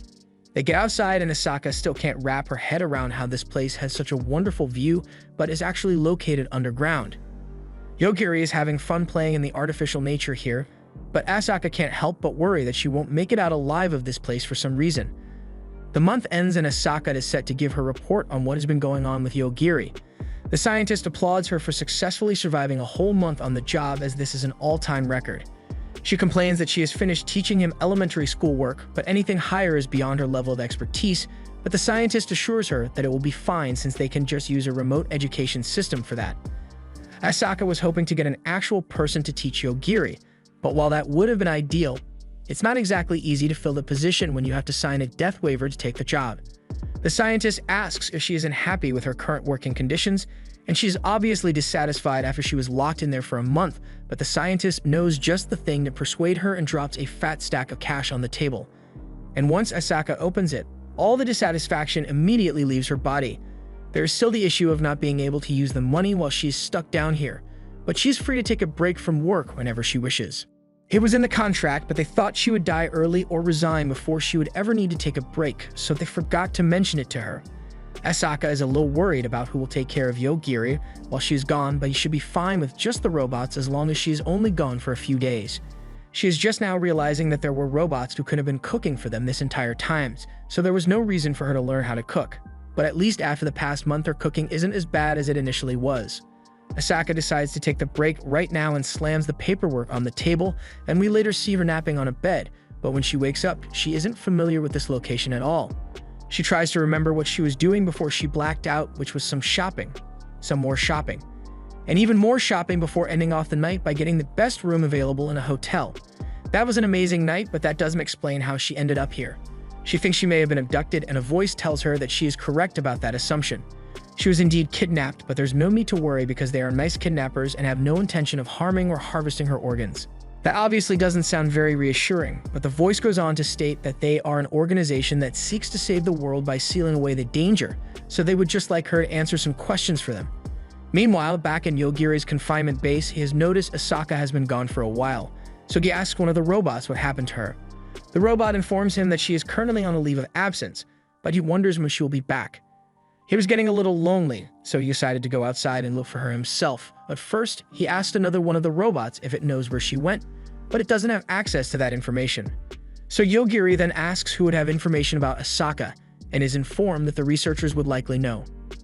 The robot really sold out the entire facility and leads Yogiri to the door that will allow him to go outside. However, it explains that this door cannot be opened from the inside since it is remote controlled, so Yogiri just calls out to the scientists that are watching in the cameras and tells them to open the door. Some stuff happens, and the lead researcher makes it to the room only to find that all except one woman are dead. The woman was the only one who listened to Yogiri and opened the doors, but when the other scientists tried to stop her, they were all killed in an instant. Right now, the woman is currently opening every door Yogiri asks her to with tears in her eyes because she doesn't want to die, and the lead researcher can't stop her. He never thought you would be able to kill people even when you can't directly see them, But since things have come to this, he tells the guard standing behind him to shoot the woman that is opening the doors. However, before he could even take aim, Yogiri had already put him out of commission and he dropped to the ground. The lead has nothing more he can do, so as Yogiri walks up to him and asks where Asaka is, he answers the question. She is currently on leave, but he doesn't think she will be coming back anytime soon because she was abducted by a certain organization. Yogiri asks why they haven't tried to save her yet, but this facility is unable to challenge that organization because they are too powerful. If that is the case, Yogiri says he'll just go and save her himself, but he also tells him to not mention all the people that died here today to Asaka when she gets back. And the next thing we know, there's chaos all over that organization's base as Yogiri is making his way in and killing all the soldiers that tried to stop him. The heads of the organization aren't surprised that their fodder soldiers weren't enough to stop him as they believe Yogiri can kill anything that he looks at. But that makes their job simply to kill him before he can look at them. Unfortunately, they were wrong about the conditions of Yogiri's ability, as once all the snipers had gotten into position and were ready to fire, they all dropped dead before their fingers could even get close to the trigger. Meanwhile, Asaka is still in her holding cell, wishing she had applied for a more normal job, but she is also worried about Yogiri's well-being since she can't be there to look after him. Just then, she hears explosions from the chaos happening outside and thinks this might be a good opportunity to escape while everyone is in a state of confusion. But as she heads for the door, the head of the organization comes in and points a gun at her. Asaka is now being held at gunpoint by her and used as a meat shield to get Yogiri to back off. Yogiri is glad he has finally found Asaka. The head tries to blackmail Yogiri by telling him she will kill Asaka if he comes any closer, but that goes about as well as you would expect. Once Asaka is safe, Yogiri runs up to her and asks to go home, so the two head out of the organization and Asaka sees the carnage Yogiri caused while trying to get to her. And while she is taken aback at first, Yogiri did all this for her sake, so she holds his hand tighter and smiles at him. They later return to the confinement base where the lead researcher is waiting because he wants to have a chat with Asaka. She asks what is going to happen now after that whole incident, but really despite all the people that died, nothing is going to be done. It's not like anyone has the power to punish Yogiri for what he did in the first place. She then asks what is going to happen to her then, but since Yogiri has clearly grown attached, it looks like she's stuck doing this job now. However, he assures her that next time she wants to take a break, they will assign her a guard so something like this doesn't happen again. While Asaka doesn't like how he said it, she also doesn't have any intentions of abandoning her job either because she can tell that if she leaves Yogiri as he is now, he is likely to go on a rampage at the next slight inconvenience for him. So she needs to teach him a bit more to get him to the point where he won't be a danger to the world. Back to the present, Donora is staring at Yogiri while he is sleeping and Mokomoko can tell that she is into Yogiri now. She doesn't exactly deny it, and Mokomoko would be more than happy to have Yogiri added to the family bloodline, so Donora's got her blessing for those grandkids. And she isn't opposed to the idea either. Yogiri wakes up soon after, so Donora makes Mokomoko swear to not mention anything about having children with Yogiri, so she changes the subject and says they have arrived in front of the capital gates, but she has no idea what they are going to do from here. They are also surrounded by guards who have come to investigate the strange new arrivals, so the captain asks them to step out of the vehicle. As they chat with the guard captain, Torx, he asks them to identify themselves. So they tell him that they are Sage candidates trying to get here for a trial. That would make sense, but Torx doesn't trust them yet. However, as soon as Yogiri pulls out the pendant Rick gave him, the guards all fall to their knees as that is a pendant of the royal family. Rick is apparently a member of the royal family, so Torx agrees to let them get into the capital. But then someone comes out and says just because they have a royal family pendant doesn't mean they can break the rules. This is David, Rick's younger brother, and since he is also a member of the royal family, he sees no need to accommodate people just because they apparently know his brother. He wants them to show him some proof that they went through the Swordmaster trial by facing him in battle since there is no way they would lose if what they claimed was true, especially since he isn't that good with a sword. Donora wants to back out, but Mokomoko eggs her on because David isn't an overpowered sword fighter. They get into position for the fight, and Mokomoko explains the fighting style she taught Donora. While David is using the orthodox methods, Donora is playing by street rules, so as the match begins, Donora immediately throws her knife straight at him, and while he was distracted by the knife, she ducks down and dashes behind him before landing a devastating kick and preparing some scrambled eggs. It is safe to say that he is down for the count, so she is declared the winner of the match. The rest of the guards praise her for the skill she just displayed as they've never seen anything quite like it before, but that's all part of the secret technique training Mokomoko gave her. And on another note, he is still on the floor in as much pain as ever, so Yogiri asks if they should do something about that, but Donora thinks he should be fine since she didn't kick him that hard after all. A while later, Yogiri is taking a look at the castle walls when David, who has finally recovered, comes up behind him and explains that it has a spell cast on it by a great wizard named Iglesia, who is the same guy Yogiri killed in the tower, but he had better not mention that part. David offers to guide the two through the city, and it turns out he is not a bad guy after all. He was just a bit suspicious of them. After showing them around for a bit, Yogiri says they'll be fine to go alone from here because he has something he needs to discuss with Daonura. They'll be meeting their classmates soon, so she needs to decide whether she will forgive them for what they did or not. They head to the castle where the rest of the class is gathered for a speech from the king, but as the king begins speaking, one of the students gets up and says he doesn't have the right to talk down to them because he's not their king, so the king gets up and gets right in his face. The boy was confident in his ability to defend himself because of his ability, but something happens that prevents him from using his freeze ability, so the king cuts off his fingers and proves that while the boy may not be his subject, he can still make him his bitch anytime he wants. We see Cheyenne walking in a grassy field as seemingly looking for something, and as she walks through a barrier which leads to a white subspace, she finds what she was looking for. Oe, who has been thoroughly traumatized by horrors she saw when she tried to scan Yogiri. Once Oe realizes Cheyenne is there, she starts yelling at her for dooming this world to death thanks to her careless actions of bringing Yogiri. She knows she's an assassin, but this was never in the job description, so she wants nothing to do with any missions involving Yogiri or his friends. It doesn't look like she'll be leaving her panic room anytime soon, so Cheyenne tries asking the talking sword she carries with her what happened. The sword explains that Aoe has been like this ever since she first encountered Yogiri, so Cheyenne asks what information they managed to gather on him after their encounter. They weren't able to get much from scanning Yogiri, but they did learn a few things from Hanakawa though. Meanwhile, Hanakawa is laying on the ground and begging for his life as he usually does. The boy that was serving the goddess had asked him to state what he knows about Yogiri, so he frantically starts explaining everything he knows about Yogiri's ability to kill anything he thinks about. He even warns him not to think he is an exception to the rule because he certainly isn't, but the boy still doesn't believe Yogiri is actually able to do all that. It's not that Lute doesn't believe what Hanakawa is telling him, but his top priority right now is to kill Yogiri, and to do that, he will call upon powers that must be greater than Yogiri. He pulls out a key which I assume summons Kolu, but it's actually something far worse. It is a key to the seal that holds the Dark Lord's sister. The Dark Lord's sister is so messed up that the Dark Lord had to personally seal her away when he found an opportunity to do so.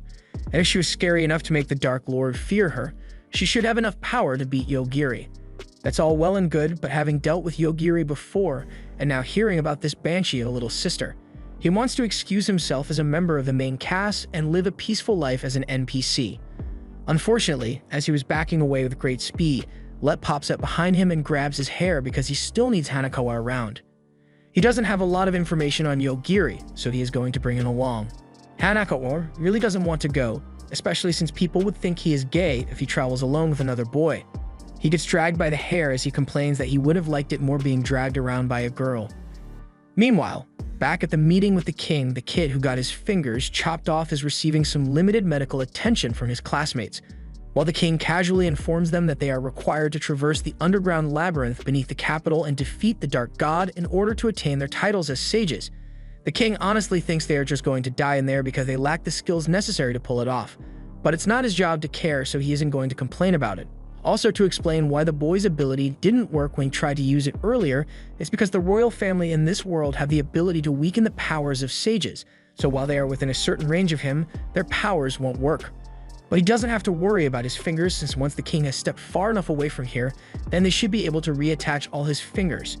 The king makes his exit, and all the students are left silent as they wonder what they should do now.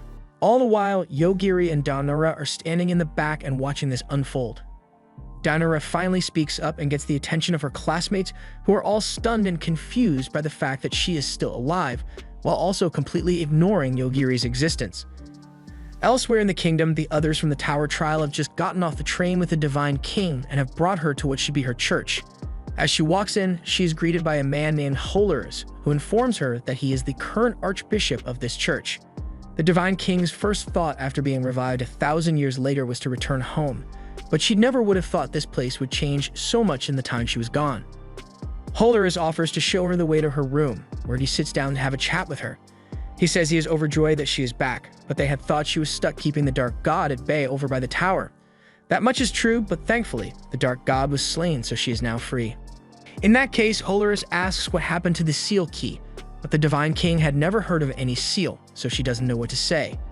Holaris believes she actually doesn't know about it, so he pulls out a magic item and uses it to weaken her. While that happens, Yogiri and Danura are having a discussion with their class president, and he straight up tells them that he doesn't think it was a bad decision to leave them behind, and if put in the same situation again, he would do the same thing. She asks if he is displeased that they survived the dragon, but before he can answer, another one of their classmates comes over and says they shouldn't be fighting with one another in a world where they have so few allies.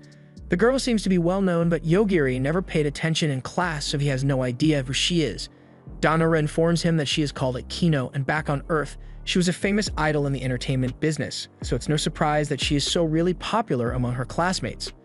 Yazaki makes the argument that they can't be sure they can trust the two, but she points out that he is only saying that because he knows that if he were put in the same situation they had to go through, then he would have definitely been seeking revenge by now. With how she is talking, it is clear that Akino is the one in charge here, meaning Yazaki lost a large chunk of his influence on the class a while ago. Yogiri and Danura end up being accepted into the group, so Yogiri heads to a lounge area with some of the other boys. They are complaining that the girls are allowed to move between the first and second floors freely, but the boys are banned from entering the second floor for any reason. While they were talking, they realize Yogiri has no idea who they are, which is a little hurtful since Izumida actually put a lot of effort into talking to Yogiri back on Earth.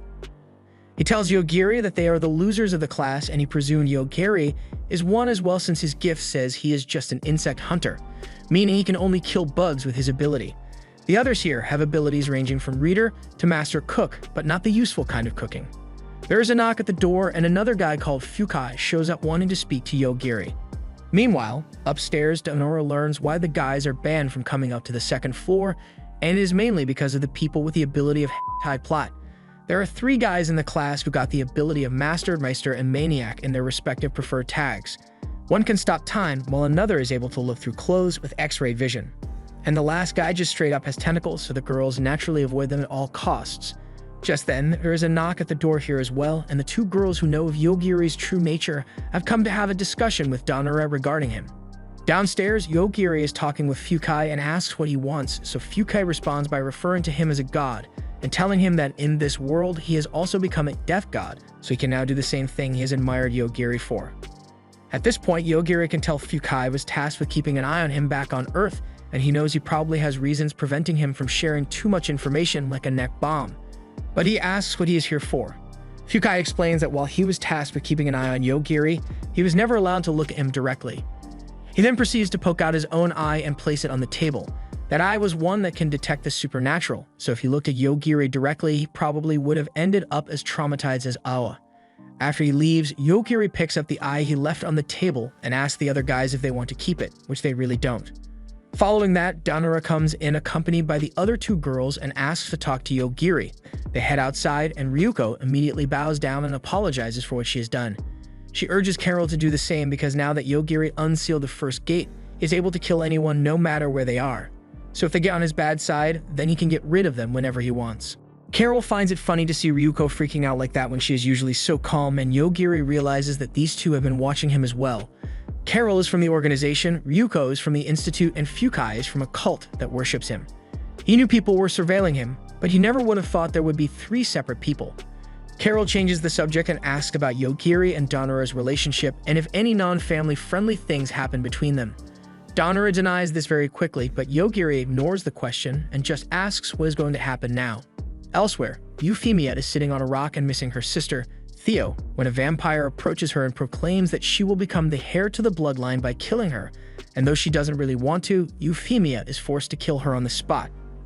Back to Yogiri and Danura, they've been given the rundown on everything that happened with the class recently, and also find out that Akino's ability makes it possible to restrict the use of one's abilities, particularly the hentai protagonists. That aside, Yogiri tells them he came here so he could talk to Shine about getting home, so the others agree to join forces with him. The next day, the students are set to head into the dungeon for the first time, and they are all wearing outfits that match their abilities, but look way goofier than they intended. The guide for their expedition soon arrives, and Danura is shocked to find out that it is Rick who will be helping them. On the boys' end, the one assisting them is David, who informs the group that as a member of the royal family, his power is able to fully suppress a demonic creature, and Utari asks that he suppress their powers as well so they can test out how capable they are here. The battle begins and Yogiri uses the lines of malicious intent to dodge the attacks from a monkey demon, before finishing it off with a stab to the head, leaving the others impressed with his capabilities. Meanwhile, up in the city, Hanakawa is in tears as he walks with Lute. Lute heard Hanakawa complaining that he would rather travel with a girl, and he went. He is now dressed up as a girl and asks if there is some kind of festival going on here since the people seem to be very lively.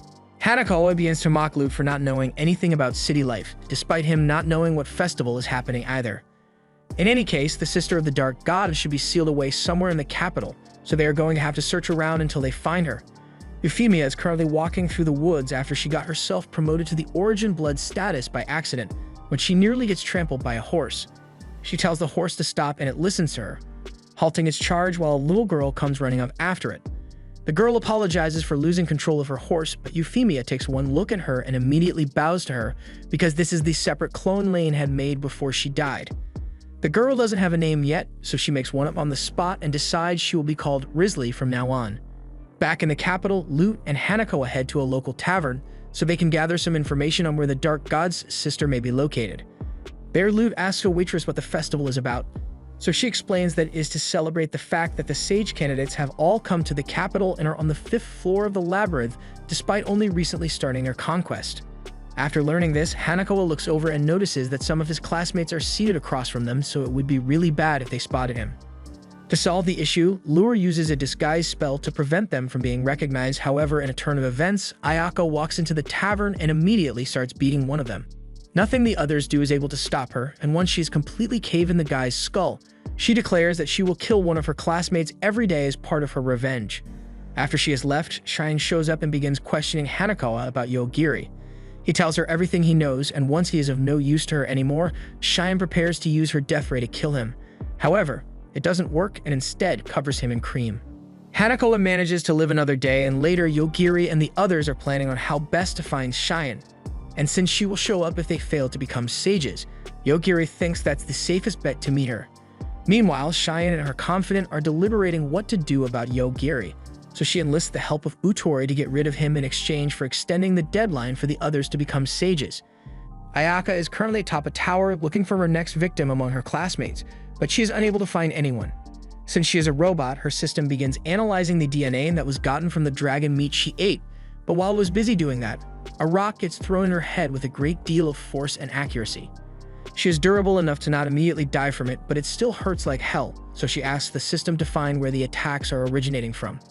As more rocks are sent hurtling towards her, the system is able to pinpoint the attack's location, and as a precautionary measure, it advises that she uses her flight ability to close the gap between her and the sniper as soon as possible. Shinoyama Riona, who has the ability to increase her strength by several times her normal capacity, and she came in with the game plan of just chucking rocks.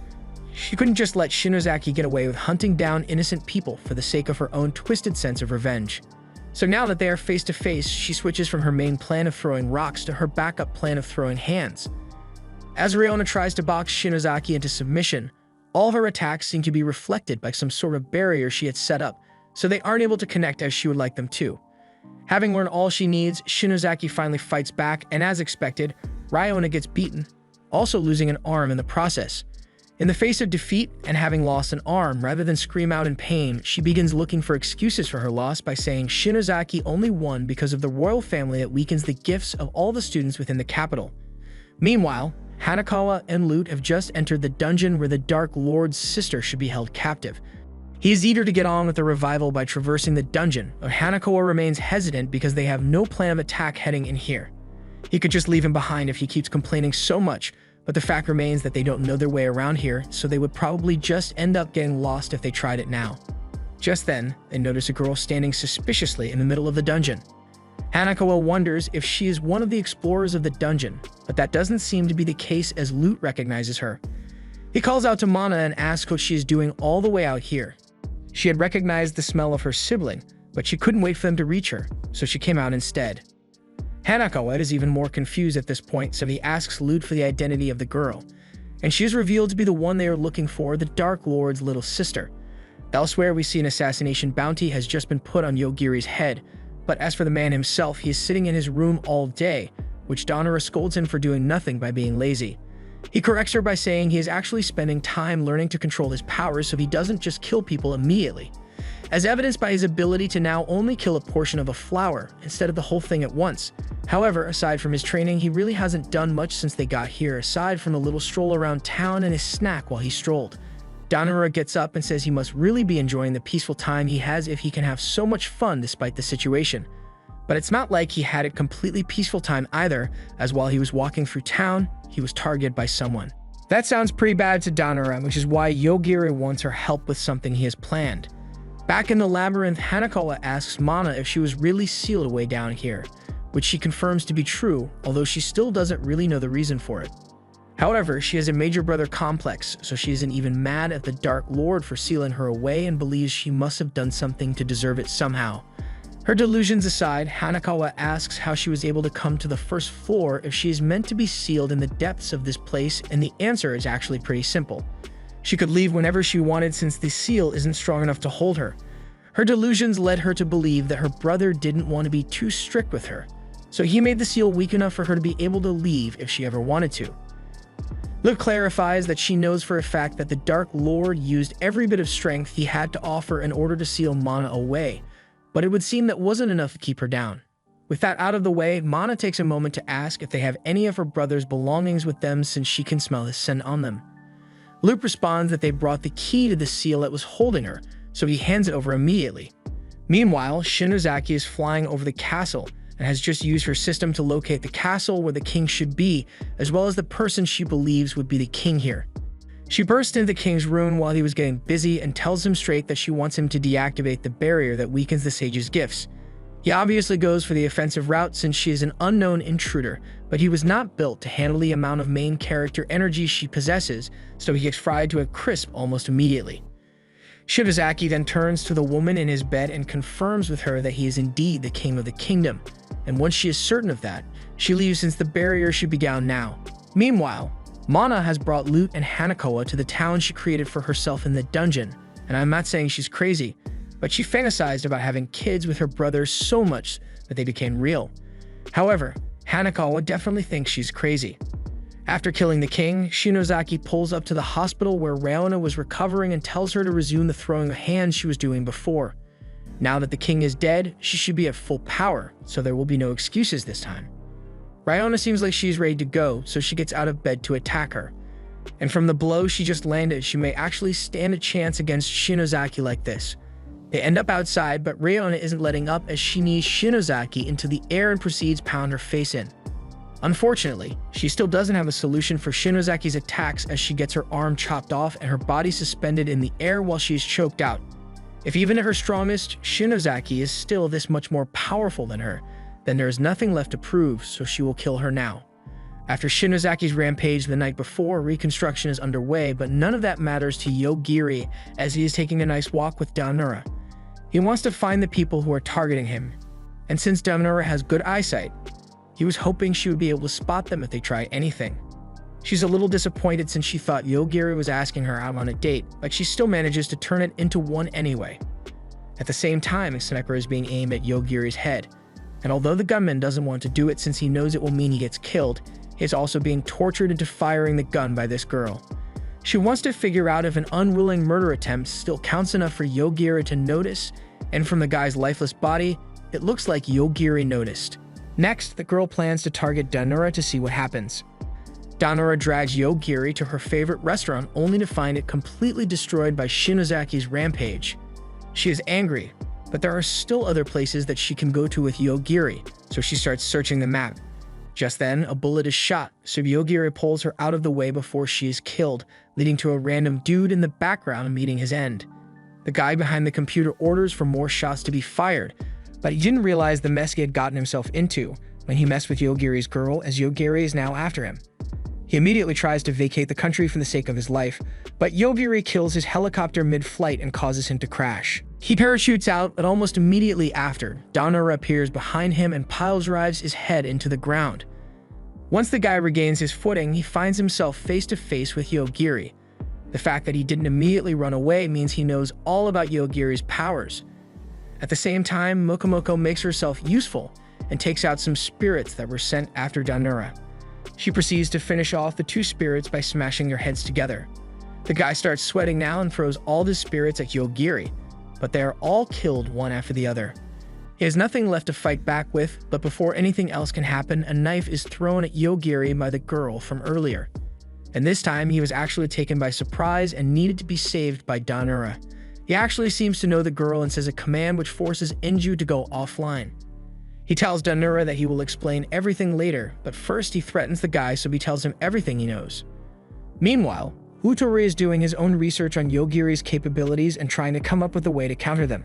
Back with Hanakawa and Lute, they are being led around by Mana, and Lute takes the opportunity to apologize to Hanakawa for bringing him all the way out here. He appreciates the apology, but sounds like he's getting ready to die with how he is talking. Lute hands Hanakawa the key to the seal and says he is now the representative of the Dark Lord, so Mana probably won't kill him as well, but she is definitely going to kill Lute once she finds out he let her brother die. Back on the surface with Yogiri, the man has just told him everything that he knows and promises not to come after him any longer, but Yogiri says he is still going to kill him anyway. Yogiri knows that the guy's ability allows him to create any object from Earth here, meaning he could make as many Enju clones as he wants, and that's something Yogiri can't let happen, so he has to die. They later bring Enju to a room where Yogiri explains that she is someone whom he used to play with as a kid. Or to be exact, it is a robot that was modeled after Enju, but this one was made to kill him. He wants her to be able to rest forever, but that doesn't mean she is dead. She's probably doing fine right now and relaxing at home. What he was referring to was the robot version of her, since no one would want a robot version of themselves out in the world doing evil stuff. Meanwhile, Shinozaki is going after more of her classmates, but she chose to go after the chef, and we all know he's about to cook. Shinozaki's arm gets chopped off in an instant, and she is left shocked since she was sure her dragon scales could block any attack. One of Yugo's abilities allows him to cleave anything he considers to be an ingredient, so no shield can block his attacks. With that being the case, Shinozaki tries slicing him up before he can attack again, but he just appears again as reveals that another one of his abilities allows him to be in multiple places at once to cook efficiently. He also knows the exact location of anything he considers as an ingredient, so she can't hide from him either. However, while his abilities are definitely broken, he didn't have an answer for the most important part of being a chef, so he got cooked. After Yugo was killed, a meeting was held among the surviving class members to decide what to do from here on out. They are being killed at an alarming rate, and the kingdom has asked them to leave immediately because of Shinozaki's constant attacks, so the only option left for them is to complete their objective as soon as possible and all head into the dungeon. We next see them on the 6th floor of the dungeon, and David has volunteered to go with Yogiri and Danura because he wanted to see this floor with his own eyes. The class prepares to battle an army composed of thousands of monsters, and honestly isn't much of a challenge for them, as they wipe every single one out. Meanwhile, in Mana's chambers, Lute informs her that her brother is dead. He was expecting an outburst of emotion from her, but she calmly states that she knows death will come for everyone, and she will definitely take revenge on the ones who killed her brother. But first, she's going to have to make sure he comes back by giving birth to him. Hanakawa doesn't believe he heard her right, but she was dead serious about it and took Lute's arm so she can use the essence of the Dark Lord on him to make it happen. She was about to take his head as well, but Hanakawa stops her and asks if she can at least let him live.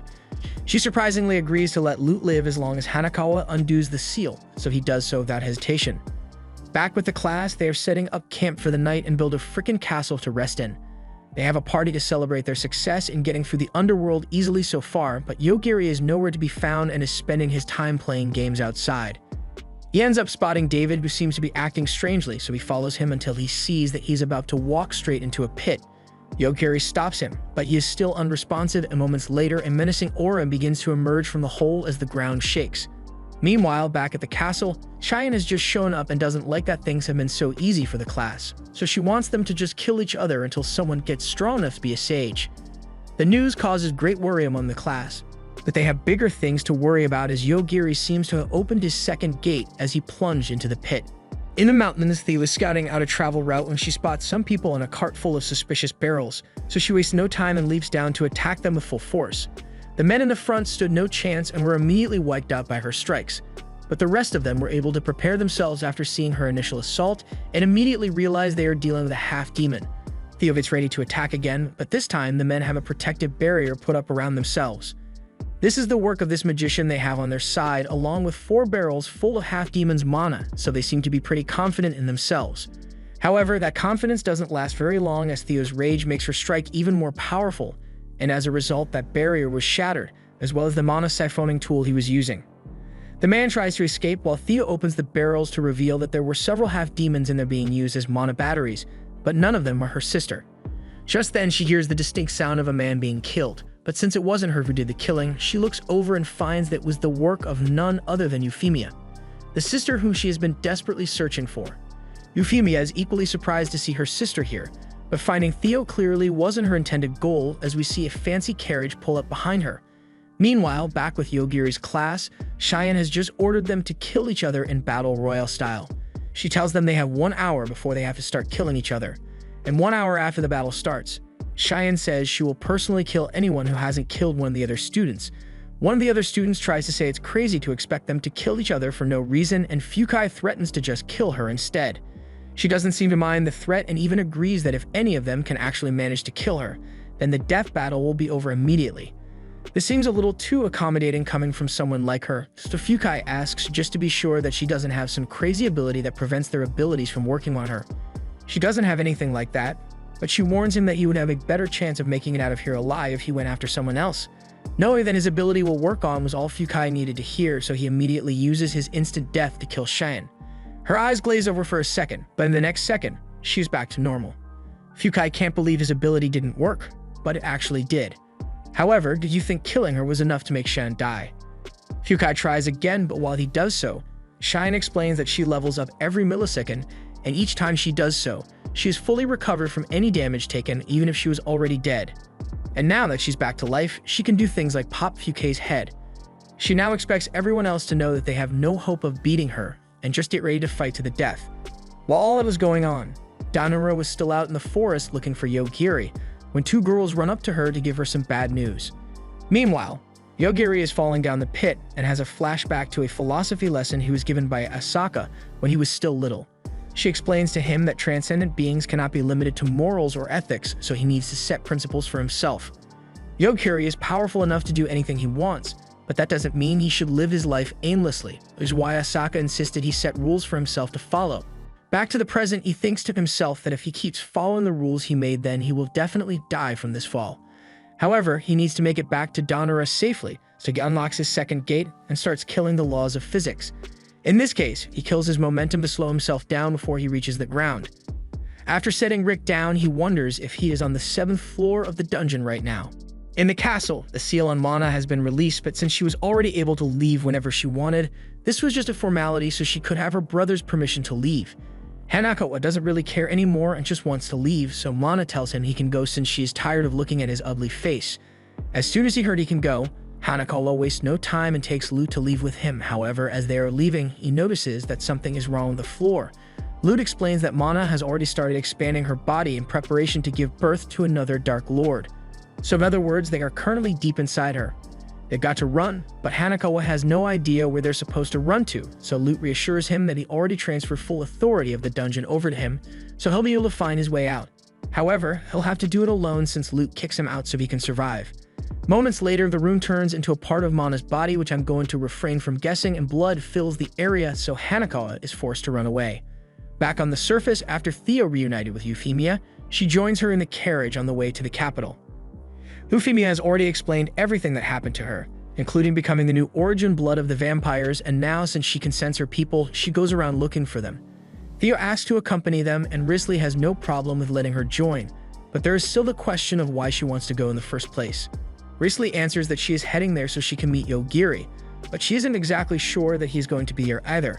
Fortunately, Theo explains that she has met him before, and he told her that he was heading to the royal capital, so he's definitely there. Meanwhile, Yogiri has just gotten off a call with Danura and has been informed of the chaos going on after Cyan declared it Battle Royale. For now, he is leaving things to Danura to handle, but if things get too crazy up there, then he is always able to help. Just then, he sees Hanakawa running up to him as he is being chased by a slime monster. As Hanakawa sees Yogiri, he immediately bows down and apologizes for any inconvenience, but he could really use his help in taking down that thing that is chasing him right now. Yogiri kills the slime monster, and now that things have calmed down, he asks Hanakawa if he knows how to get back up to the 6th floor from here. Normally, he should be able to just go back the way he came. But since he fell straight down here, he doesn't know where that is. Fortunately, Hanakawa knows a shortcut to get back up, and he's fine with showing Yogiri the way as long as he protects him. Yogiri agrees to the terms, but he adds a condition that Hanakawa must carry Rick's body along. With the rest of the students, they have already begun their battle royale as we see one girl with a gun. Kyoko enters a room and Ayaka, who was hiding in the ceiling, was able to read into the future and find out that she was about to kill him. Instead of letting that happen, he makes some revisions to reality and makes someone else enter the room, so Shinozaki is now here and he needs to get the hell out quickly. Back in the forest, Danura is still hiding out in a tree and Mokomoko informs her that Yogiri has fallen to the 7th floor. He's fine, but he doesn't know how to get back up to the surface from there. Just then, they hear the sounds of fighting coming from the castle and Danura is surprised that they really just decided to fight each other so easily. It's probably due to the systems they have installed messing with their sense of reasoning, so they'll probably fight until there is only one left. Meanwhile, Yogiri and Hanakawa have arrived at the shortcut, so Hanakawa suggests that he can just let Yogiri get off on the 6th floor while he heads back to the surface for his own safety. However, Yogiri wants him to come along since he is the only one who can operate the elevator. On the other end, Ayaka finds the door, but is unable to open it, so he turns to leave. Just then, he reads that Yogiri and Hanakawa are about to come through that door, so he tries to alter the future, so the ceiling collapses on them and they die. However, no matter how many times he tries to rewrite the future, it always ends with him dying as a result. He even tries tearing out the page, but it was too late. He had signed his name in the death note, so the second Yogiri opened the door, Ayaka was killed. Hanakawa thought Yogiri was a bit too hasty with killing Ayaka, but he only did it because he could feel killing intent coming from him. In one of the rooms, a student named Mei is laying in bed and thinking about just ignoring the whole Sage Selection Battle Royale, but then she hears a voice from someone she addresses as Arima, and he doesn't like the fact that she is just chilling out in his domain. She asks why he didn't just kill her immediately, but he would have felt too guilty if he did that. However, that doesn't mean he doesn't have it in him to finish the job as the bed disappears and a giant stone lands on top of her. Arima seems satisfied with himself, but moments later, Mei appears in front of the two. They ask how she managed to get here, but she answers that she simply teleported herself here. The other guy tries dumping lava on hers, but she is perfectly fine afterwards and reveals that she is immune to any and all attacks. The two guys realize just how badly they are screwed and Mei's sadistic personality starts showing. She then throws the slowest punch imaginable, but it still vaporizes him on contact. Arima asks how she could have possibly gotten such amazing powers, so she explains that back on Earth, she came across two cats fighting, and one started using a fireball blast. She was about to get caught up in the heat, and yeah, she died. But immediately after, she was brought back to life by the cat gods, and as an apology, she was given a portion of their powers. Arima questions why she didn't fight Cyan if she has power that could rival hers, but that's just because she finds this whole situation to be fun. She kills Arima, and immediately after, she receives the notification that Hanakawa has joined the battle as well. So she heads over to him so she can have more fun as she kills him. She appears in front of Hanakawa and Yogiri, and Hanakawa immediately starts giving her the creeps. Yogiri asks if she came here to attack them, so she goes for her one-hit kill. Unfortunately for her, Yogiri isn't about elbowing a girl in the guide, so she ends up on the floor. She can't understand how her guarantee hit failed, but that's because Yogiri killed one of the cat gods already. She tries to get the other one to help her take Yogiri out, but he just kills that one as well, so Mei is now completely powerless. She's so upset that she ends up running into the forest where she will probably be killed by a random monster. Meanwhile, Kyoko is battling Shinozaki, and it seems to be pretty even since she basically has the GTA inventory and can pull out rockets whenever she wants. Back in the forest, Danura has run into Mikoshi, who is a necromancer. She tells Danura that she has a guardian spirit as well and reveals Tayanu, who is apparently the princess of an ancient species, and upon seeing her, Danura immediately wanted to have someone like Tayanu. Why did she get stuck with a guardian spirit with a name as dumb as Mokomoko? Mokomoko tries to retort that she is technically a princess as well, but even if she says that, she doesn't have literal sparkles coming from her body, so can she really call herself a princess? She may have lost in the battle of looks, but she is certain that she would still be at Tayanu's ass in a fight. Danura calls Mokomoko a loser for resorting to violence immediately, but she was right about being able to beat Tayanu since Mikoshi reveals that all Tayanu can do is count, and only up to 20 at that. For that reason, Mikoshi steals Mokomoko from Danura so she can use her powers to fight instead. Mokomoko seems to be a little too eager to beat Danura up after all the insults she was dishing out earlier, but ultimately, she is still being controlled, and since she is the one with control of the battle suit, she purges it from Danura. Yogiri was walking up to the scene when he got a glimpse of Danura's oppai, and he immediately karate chopped Hanako's eyes because her titties are something only he allowed to witness. Danura was left naked from the loss of the battle suit, so she's greatly embarrassed that Yogiri is here. Still, as he covers her with his jacket, she has to admit that she could really use his help right now. Elsewhere in the forest, Sora is confronted by Haruto and the allies he has gathered. They plan to work together to survive so they can become strong enough to challenge Saiyan, but Sora obviously isn't going to go along with his plan because she intends to become a sage by herself. Haruto orders everyone to get ready to attack her, but before they do so, she summons fans to defend her. And these fans are willing to blow themselves up just for the chance to be around their idol, so it isn't going to be easy to get past them. However, Sora ends up being dissolved alive by the slime monsters which have now reached the 6th floor. Mikochi can feel the fear coming from Mokomoko since she knows what will happen if they fight Yogiri, but then she hears a voice telling her that it will grant her the true power of a necromancer.